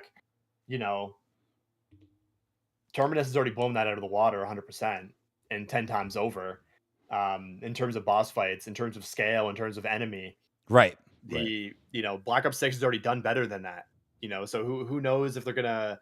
I don't expect them to have something as crazy as the Terminus boss fight every single map, and I don't think we should expect that because it probably took a lot of work. It'll get repetitive too, yeah. But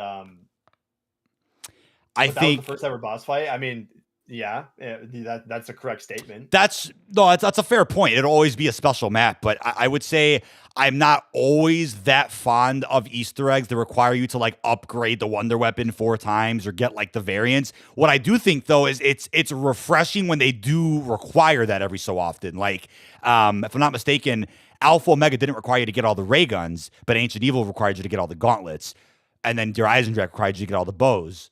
Origins wanted you to get all the stabs, right? D Machine, I think you had to get all the die shockwaves. So I like when once in a while they do this. The last map to have elemental wonder weapons was D Machine. It's been a while. So I think that system has its place. I wouldn't want that every map, but I do think there's a lot of potential here, especially like I'm sure you already brought up, it's literally a castle. I mean, the medieval theme will probably be pretty strong with Citadel des Morts. I'm fucking just pumped for it, man. I just didn't expect it this soon. Not even complaining here. I'm not trying to come off as someone that's like, oh, it should release when I say it should release. I'm not trying to come off that way. I'm just saying, did not expect DLC 1 this quickly.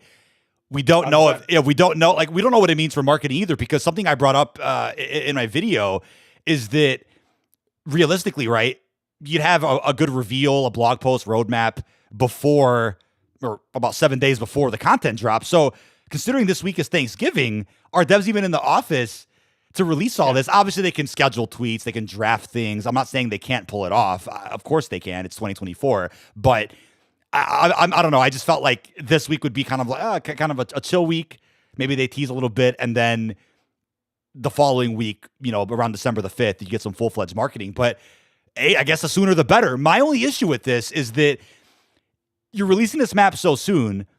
What if DLC 2 doesn't come out until, I don't know, season 3? So that's what, March, end of February, early March.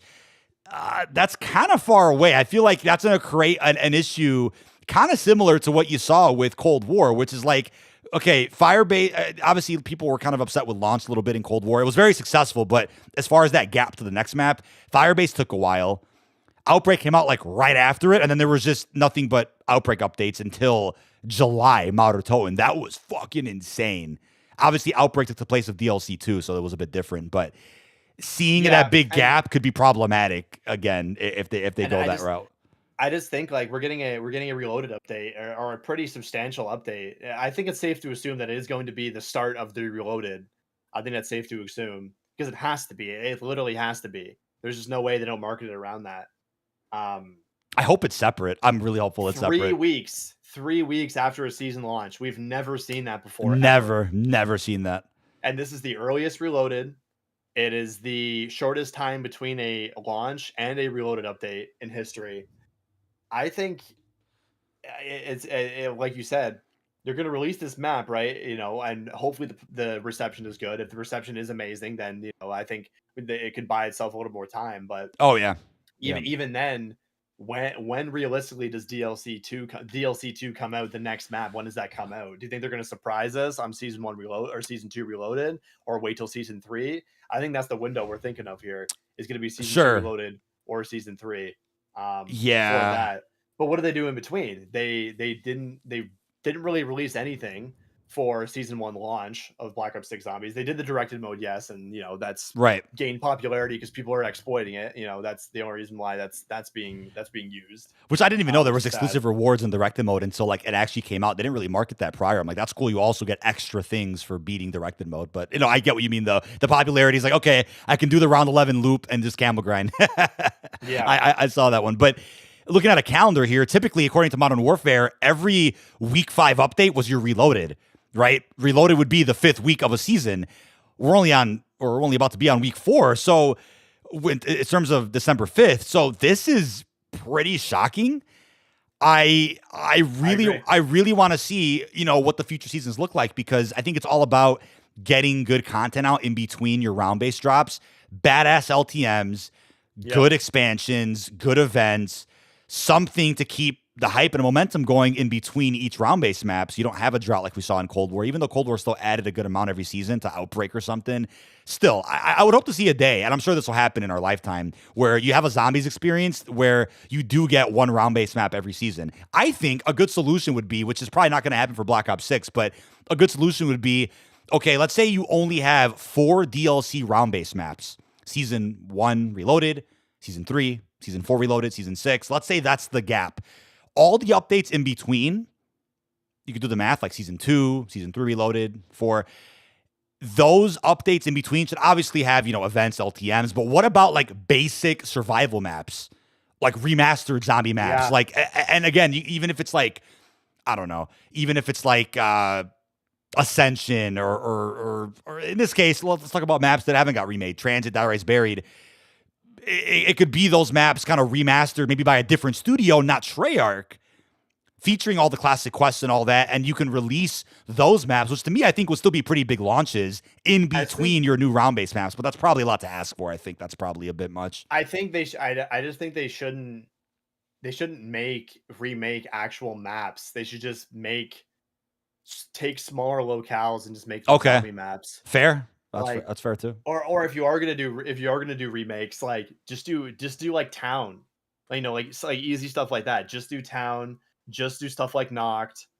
Like do the small things. I think stuff like Ascension is way too big for a drop. Yeah, no, I see what you mean. Like, or maybe at least like a Groston House level from World War II, where there are a couple of side quests. I'm thinking of like some substance, right? Like something that you can do so that when that drops, there's like a reason for everybody to go jump in, not just basic horde killing, but like, I don't know, a minor Easter egg hunt, very little, just where something in there. Maybe some intel. Sure. Something like that. That's an insane wish list, I think. But it is an insane wish list. I do think it's interesting now that obviously we have a new ammo mod, we have a new perk, we have a new field upgrade that are all going to have 6 augments with them. And now we were discussing this earlier. Are those going to drop on December 5th? And then no one's actually going to be able to use those. The new augments. So and I know a few episodes ago we were suggesting that maybe they periodically drop them so you can start earning the gobblegums, and 2, start earning your augments on these new before Citadel. Exactly. I like so that's that, why man. I feel like to fluff up the season 1 drop is apart from having just directed in the hand cannon. They should have had those new items in, because they would still be new by the time Citadel comes out, because it's only been 3 weeks. So I think they're kind of shooting themselves in the foot there. But yeah, who knows what's going to happen. But yeah, just add the perk in the Wonder Fizz. And I also think it's very interesting that, like, for example, all the other ammo mods are locked behind levels, right? Because the prestige system, it's very odd. So when they're going to add these new field upgrades and these new ammo mods, it's going to, especially if they're better than the ones that are locked, I believe. You're never going to switch. You'll never switch to the other ones again, right? Exactly. You're never going to switch, and prestige system just becomes more and more obsolete. I think we're going to see that. We're going to see that a lot more as the seasons go on. When you start getting more battle pass blueprints, when you start buying more bundles, when you start getting more free rewards, the prestige system is going to become more and more obsolete, which is I know we've been talking about that off stream too, where it was kind of like, yeah, the novelty of it is kind of cool for launch, but then post launch, you're kind of questioning the is it really necessary? And I think I first when Warzone came out, where it's like, is this really necessary to have in Warzone? Right now, it's like not a necessity at all. I like the consensus kind of says that, right? It's not necessarily useful. There's some people in chat that were saying that they're hearing that people are just not prestiging because of Warzone. Hey, if the studio gets a lot of data that says that, they won't bring it back. And I guarantee they won't bring it back, and they'll give us a statement in a blog post somewhere like, we had data that suggested people just weren't prestiging, which just means times have changed. People do care about losing those unlocks compared to 10 years ago with older Call of Duty titles. Well, yeah, I agree. It's hype that we got it back, but I think the novelty of it is slowly going to wear off when it becomes more of a chore. It's like, oh, I prestige. Now in the free-to-play Warzone game, I can't use Tempered until I'm level 35, and I don't necessarily want to use a permanent unlock token on that because it's just Warzone, right? It's just you'd rather save that token for a weapon or something, yeah. Or something. I mean, I might not even use the prestige tokens at all, really. But because I have one right now, I haven't even used it yet, and I might just throw it on Tempered. I might just do that. Fair enough. Hey, that's fair. But there is a rumored list of zombie LTMs or just zombie modes in general that came out following the season 1 update, and Leaker Reality UK mentioned Grief, Turned, Jingle Hells, and Classic mode, along with something called Nap, which is probably just like some internal term that the devs use for testing like AFK or pause or who knows. But Classic mode, obviously we talked about that a bunch before as far as what that could mean. I think it'll be a pretty simple mode where it's kind of like that Outbreak survival where they just restrict you from using your loadout or something. Probably something like that. Jingle Hells, obviously that has its place with the Christmas update in literally a few weeks. To add to that, though, I do think they will probably just keep December 5th, focus all around zombies. We'll get the blog on that this week. I just can't see them full sending the marketing for Reloaded, though, for everything else this upcoming week. I think it'll just be zombies focused. Then around the 12th, they'll do the multiplayer, they'll do the Warzone and whatever else. But unless they go all in on the 5th, that's crazy. Well, think about it like this: they almost have to go all in before the 5th, because anything after that, you're going to be marketing an update that hasn't released yet that's going to potentially overshadow the zombies drop. Like think about it, because you'd have to either market it on that. Oh, I see what you mean, because that would the 5th and the 6th would be like the week before Reloaded. So that exactly. Yeah. So they almost got caught up. They have to blow their next week to get everything out there and to keep everyone, to throw everything out there, and then maybe it's a segmented drop. But I think that's just all a mess. I don't know. We'll see how it goes. But I was not looking forward to covering another blog post. I just wanted to sit and simmer and play the game just for like a week. But everything's been so busy. I mean, I guess I'm complaining. I'm complaining that there's too much to do. And then that's a good problem to have. But I guess. My 2 cents on that is that, I'm happy to stay busy for sure. I'm just concerned about what comes after, because you drop everything the 5th. Are we talking full radio silence for 5 weeks? Think about it. That's what I mean. Yeah. Because I know there's a rumor about like update 1.75 or something. That's probably January if I had to guess. But we're talking like, drop everything by next week, and then that's fine. It's going to be a good amount of content for sure. We'll all be busy if you're a creator or if you're just a hardcore grinder. Much looking forward to it, but it's almost like be careful what you wish for kind of scenario too, where it's like, maybe we should have waited a second. But I think it's also a conversation worth having where you're like, hey, they want to get it out by the 5th so that if there's any issues, they can really iron that shit out before devs go on holiday break. Yeah, because they're about to go on holiday break again for Christmas. That's also a good show. Yeah, so I think that's cool to kind of leave the game in a really good place right before they go on the holiday break. Everything's ironed out, patched, fixed. And then they'll come back, swinging season 2. Because also you got to keep in mind here that season 1 Reloaded is also Warzone ranked as well. And we know what's been going on in ranked these past few days, and people aren't too happy that it is littered with cheaters in the higher ranks. It is absolutely riddled with them. Apparently people rough, can't play a game without seeing them. Yeah, it's very rough. So don't know how they're going to stop that in time for, by the time Warzone ranked comes out, because based on what we've seen the past few days, it's probably going to be the same, if not worse, because it's free. And you don't even need the 50 requirements to go into it. Or actually, we don't even know that. I hope they get 50 Battle Royale wins. That's ridiculous to go play ranked play. That'd be so funny. That would be so funny. Yeah. But then hackers just go in and get the wins anyway with the hacks. That's even worse because it's a free game. Yeah, it's more accessible, right? It's more accessible for people. We'll see what happens there. We'll see what happens with that. But yeah, I'm pumped though, man. Like it's gonna be crazy. I know like the next few bombshells are gonna be interesting because we'll obviously we'll still have discussions here, but we have a couple of like guests and interviews lined up, so we'll kind of like squeeze all that in over the next few weeks while we still discuss everything. I'm still debating what I'll do for DLC 1, if I'm going to stream it or not, or just kind of focus on vids. We'll figure that out with the detonated crew. But it's gonna be a busy one. It's gonna be a busy one.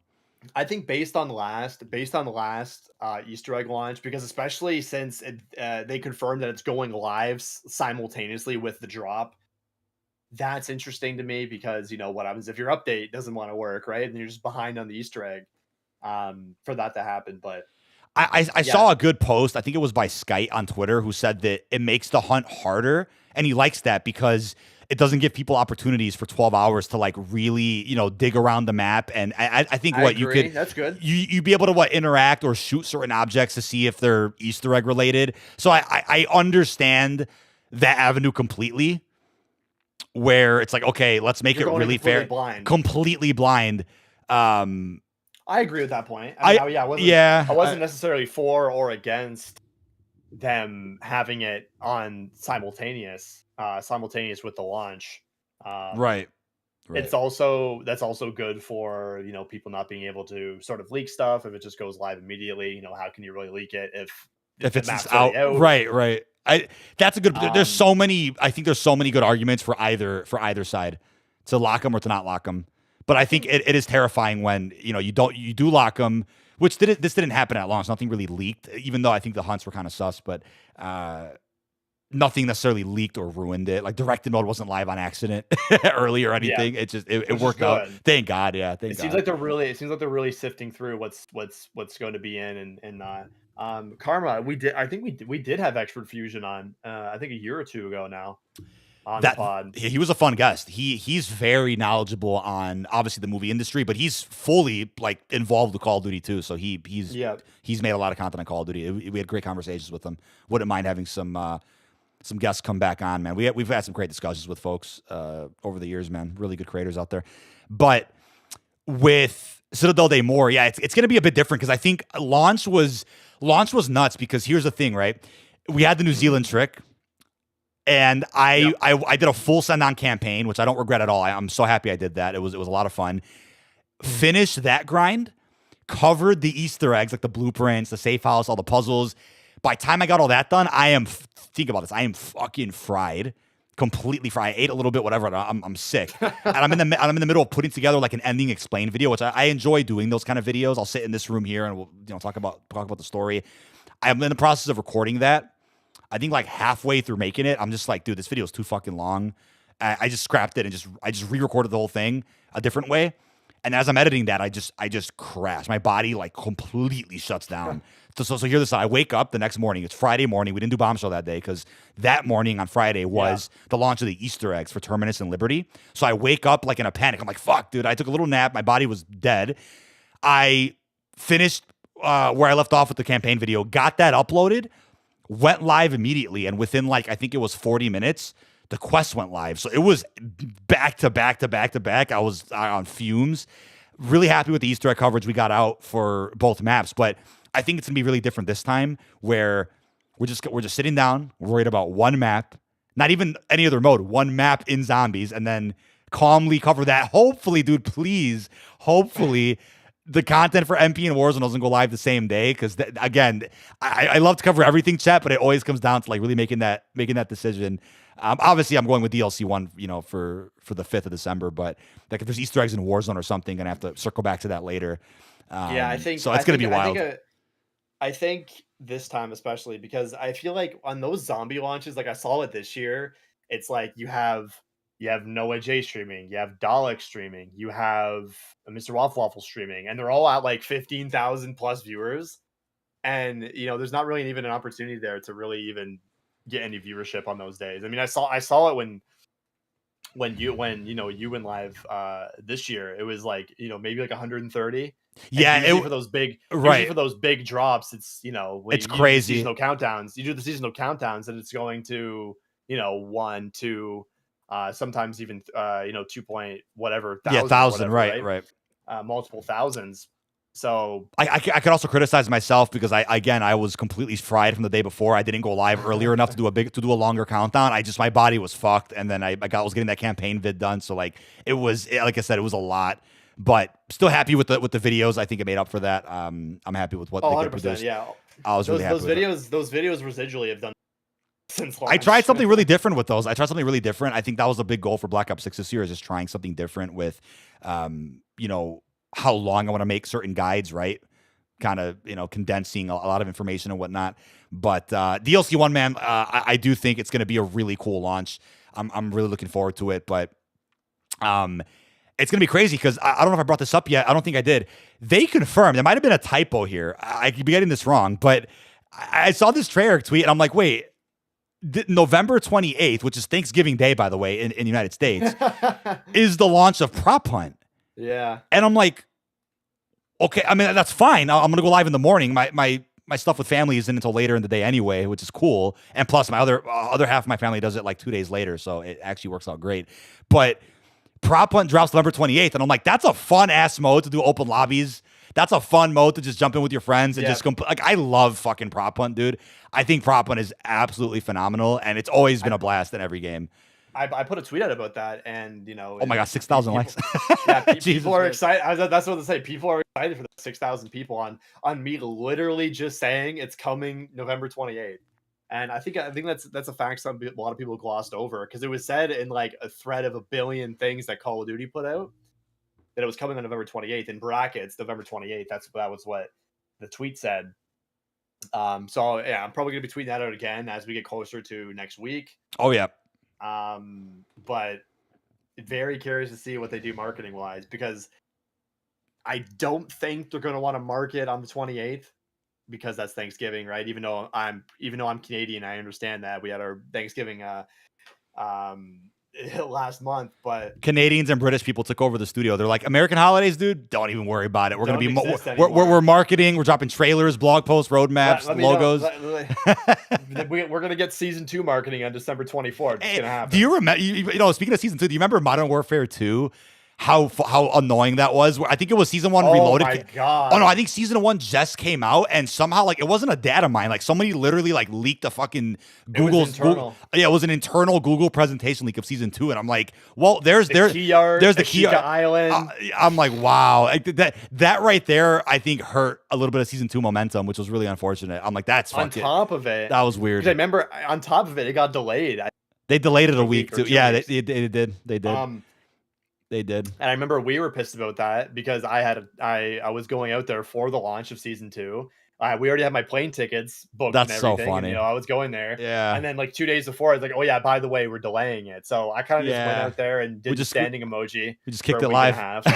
Yeah, I was just standing emoji the whole time. Thank you, Falcon fan, as well, for that 4-month membership, dude. But there Falcons, was yeah there was some controversy a couple days ago too, which I think kind of got remedied a little bit because now people are happy that I think the sprint reload bug got fixed in zombies, and other issues I think that get patched out. But they made it to where now on directed mode in zombies, after 5 hours of in-game time, they're going to force you to exfil because of stability. Again, I can't confirm that I can't tell you what happens at 5 hours in to a game of directed mode because I haven't used that for camel grinding. But if there's stability issues because of it, I understand why they incorporated that. Or you can argue, hey, they're just doing that so that we don't finish the camel grind faster than we probably should. I don't know what happened there, but as far as the camel grind goes, I'm pretty deep into multiplayer. I'm about to work on Dark Spine really soon, which I'm excited about. And then I kind of want to do the Warzone camel grind next before zombies, only because I feel like zombies elite spam has to be tweaked out a little bit. They'll probably nerf some of the challenges, and Warzone's just a fresh grind that we never really saw before. So I kind of want to do that next. But I'm glad that people are enjoying the grind overall. I think with the Black Ops 6 package as a whole, everybody's going in and getting their content done. But any thoughts on the directed mode, quote unquote, nerf with the forced exfil? Is that something that you care much about, or is that just kind of like, oh, whatever, stability? Maybe? I mean, that it's a weird. I find it weird. That's the thing they honed in on. Was this the time limit of it? Because yeah, that'd be funny. Imagine if you're actually just genuinely struggling to complete the Easter egg on directed mode. It's like get out of the match, bro. Yeah, because when you exfil, that's over. You can't save that file. It's like it's just done. The game's just over. Like it makes you exfil and you're out of there. If you save and quit, it still gives you another 5 hours. So, I believe. Are you serious? What? Yeah. It's so 5 hours in one session. So you can just save and quit at 4 hours. So go do another 5. Oh. I believe that's how it works anyway. I saw some people tweeting about that, but then again, I haven't played a lot of directed mode either. I've been too busy, but I just didn't need to. But I get it if you were. It's cool. No, I like the idea of it. I think you can fail it though. You can fail it.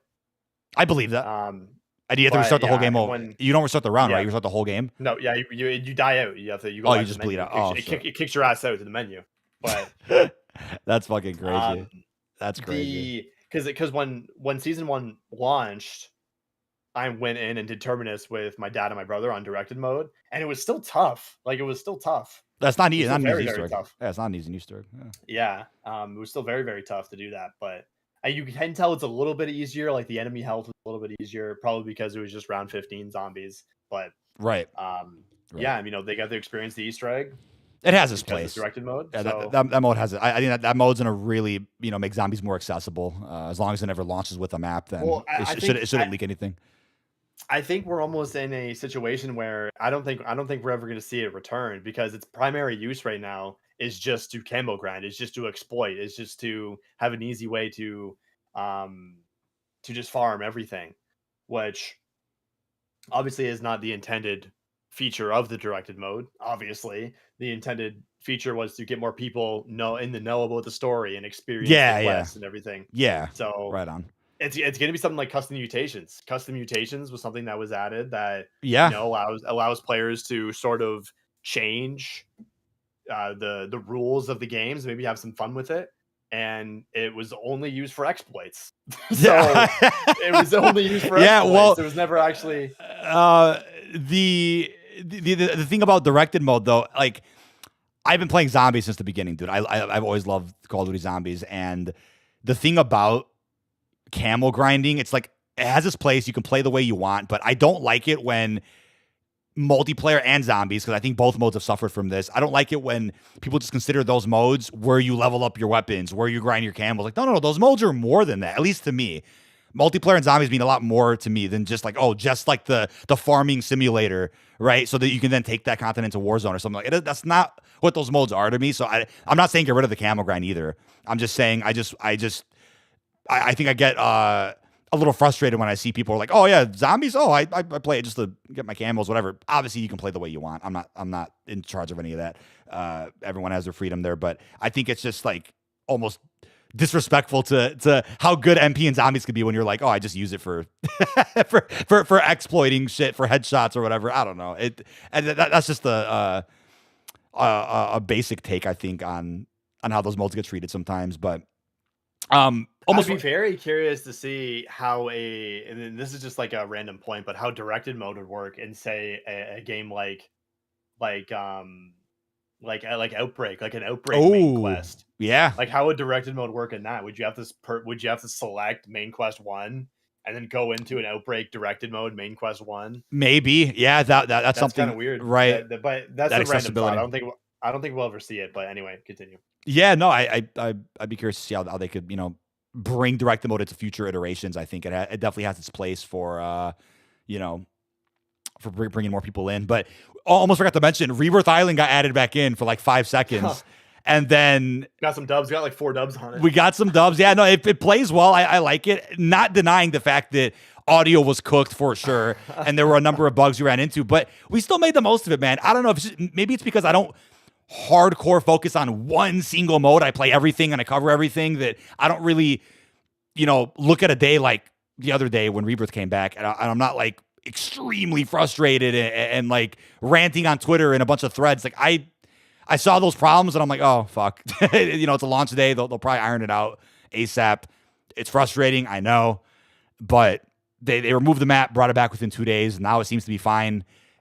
Looks good now. I think Area 99 and I almost said Verdansk. Urzikstan and Area 99 had issues when Season 1 also dropped with audio and stuff. And yeah, audio gets frustrating, but luckily I think things have been patched up pretty good. Stim Boost is back. I mean, overall, communication has been really solid with the launch of Season 1.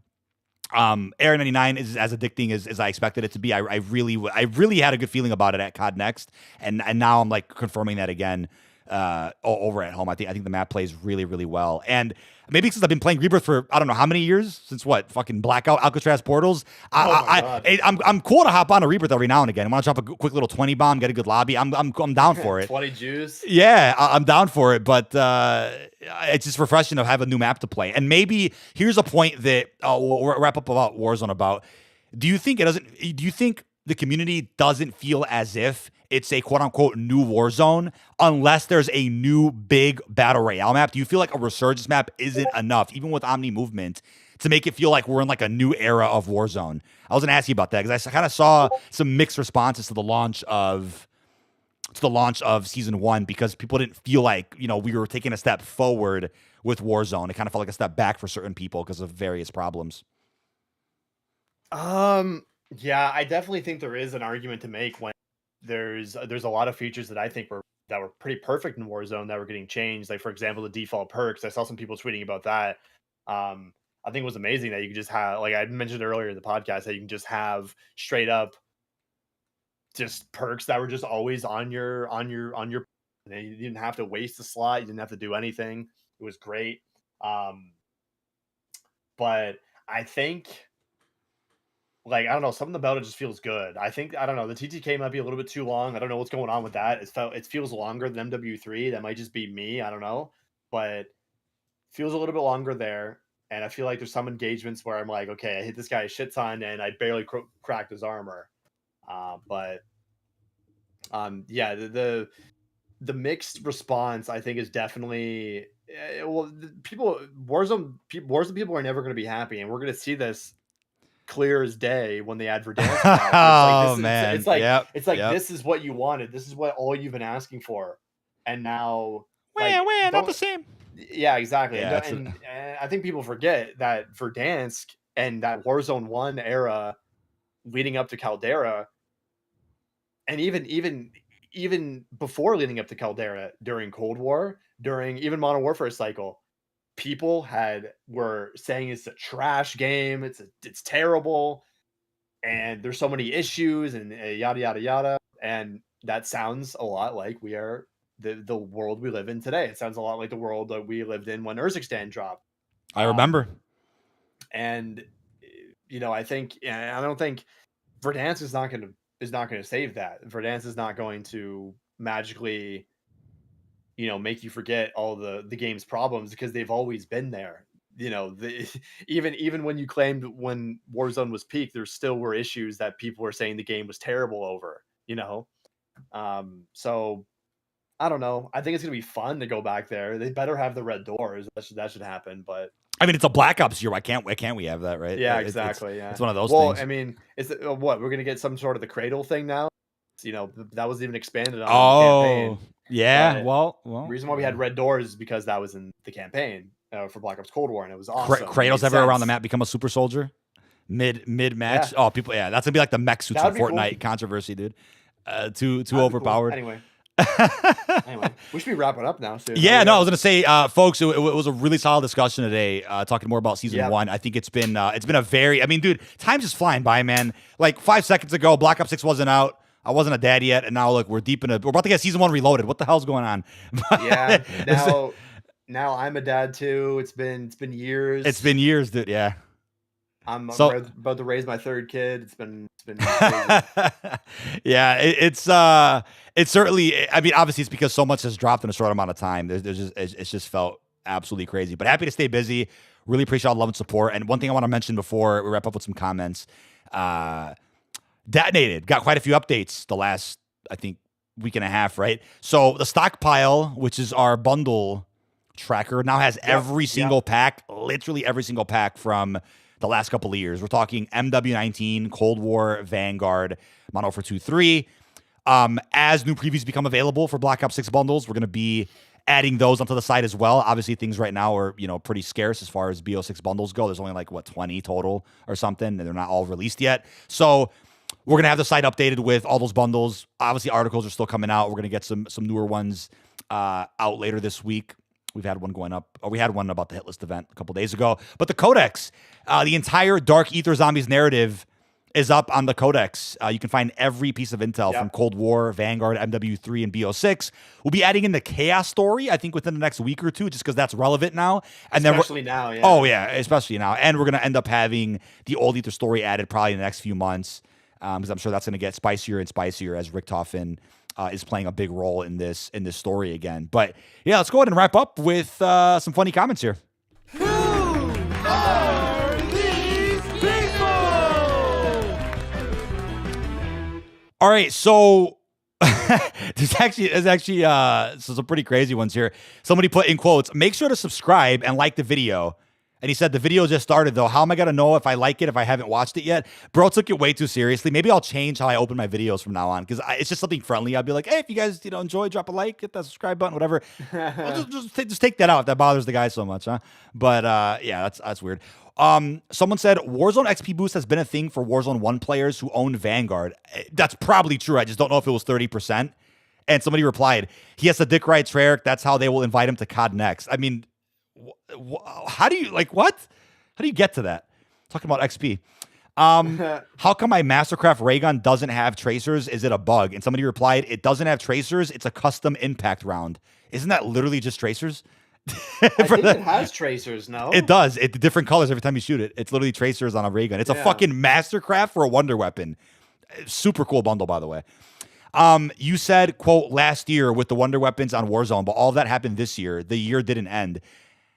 And somebody replied, dude, how picky can you get? You got to be single. That's a crazy reply. Well, here's the thing. I meant like last year last cycle. I can't say last season either because it sounds like season, there's 6 seasons per COD. I meant like last COD. That's what I mean. Nice aimbot at 1 minute, 18 seconds. This guy's a phony. I'm okay. Will it be free, the zombie map DLC, or will we have to pay for it? Somebody replied, unfortunately. Are we still in? I think we're still in that era where it's like paid DLC equals less quality. Like I don't know how we're still at that level in the gaming community. Legitimately fraudulent content isn't even out yet, and you're acting as if it is. I mean, the full hit list event was leaked, so we talked about it. I'm not even subbed to this clown, but I keep seeing his videos. Well, YouTube is doing its job, getting the content out there. Getting the content out there. Do you have a channel called Call of Shame? Like, what is the correlation there? How on earth would I be Call of Shame? Ugly bundles. Where is famous people bundle? That's funny. That has to be a sarcastic comment. Crossovers have not been confirmed for season 1 yet. DK, I'm a freak for you. And lastly, my sources are saying Avalon is a new Outbreak map scheduled to drop early spring. Can you imagine? Dub. Can you imagine if we don't get Avalon in Warzone, but it'll be added through Fireteam and multiplayer, please, and then you get Outbreak, and I don't think we're getting Outbreak this year, but how crazy would that be? Yeah, crazy stuff going on. But have you considered a camo tracker? Oh, for detonated, maybe. That's probably another expensive. Yeah, I was thinking of that. That it would be something that I think might be a little bit too late now. For BO6, yeah, but the essence of adding that we would have to then do accounts. We would have to do sign up pages, then logins. So it's a little bit more. So you can actually track the camos, right? So it's not just like, oh, I'm gonna click what I have off, and then it just disappears into the ether. No, you'd have to have an account connected to the information you put in. And that's a little bit more work than a lot of you might think, but I've definitely been thinking about it. But anyway, yeah, we'll see what's in the pipeline. I think for other projects on Detonated, I'm really happy kind of where we're at right now with what's offered there. Damn, haven't we done enough? Damn, dude. We certainly put in a lot of hours to make sure that the site currently has what it has. I mean, articles alone, it's a lot.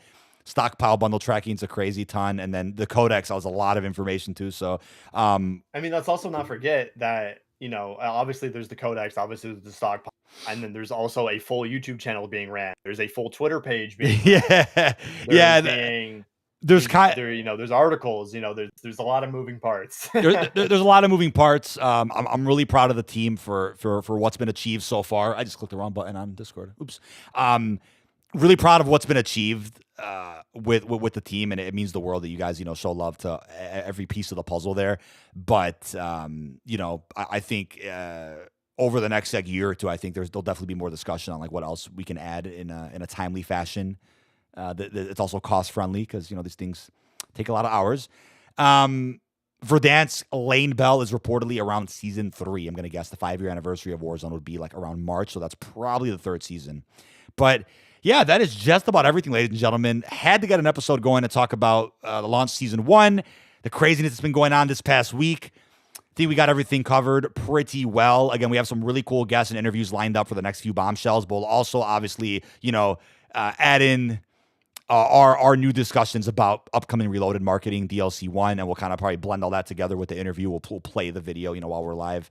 But things are about to get nuts. I think we're going to end the year off and say, you know what? It's been the busiest and absolutely most content-packed launch. First of all, pre-launch, launch, preseason, and then season 1. Like all those windows, I think were by far more insane than any other Call of Duty that I could think of. And happy to be here. Happy to be covering all of it, chat. I got lots of videos on deck for you guys. Detonated will have a lot of coverage. Of course, with Black Ops 6. There's more to cover than ever before. But thank you all for the support. Any last minute comments, questions, concerns, drop them in chat now. Let me end that poll we had going. What is that poll at? It was, did you cop the replacer today? 54% said taking a pass. Holy crap. That actually was the winning vote there. That was. Still, what, 46% of people buying a bundle? That's still good. Yeah. That's cool, man. Definitely a cool surprise bundle drop. I feel like all the good bundles are kind of out the way already for season 1. Oh so. yeah, I mean, something we haven't even talked about. I mean, we're winding down the end of the podcast, and I've been posting shorts the past week or so. Oh hell yeah, bring that up, man. Yeah, good for reminding me. I've been telling this guy, man, you should jump into that. I think you do a good job doing shorts. And I posted 2 shorts today. I've been trying to do one daily. Yeah, just trying to get some sort of content out there. I do have a YouTube intro made. I did get one made. I paid for it. I want to start making a little bit of videos soon, maybe some storyline stuff. So for zombies, so that should be pretty cool. But yeah, if you want to check out some of the shorts, they're kind of random. They're kind of all over the place. They're like, it's like funny clips to like Warzone loadout stuff, and then just more like interesting sort of info there. But yeah, I've started to post a little bit on there. Started actually to use the channel. Yeah, there you go. Use the channel. But, yeah. No, that's cool. That's cool to see. Going on. Those are fun. Shorts are always great. Now you got to re-upload them on TikTok, Snapchat, Instagram, Facebook Reels.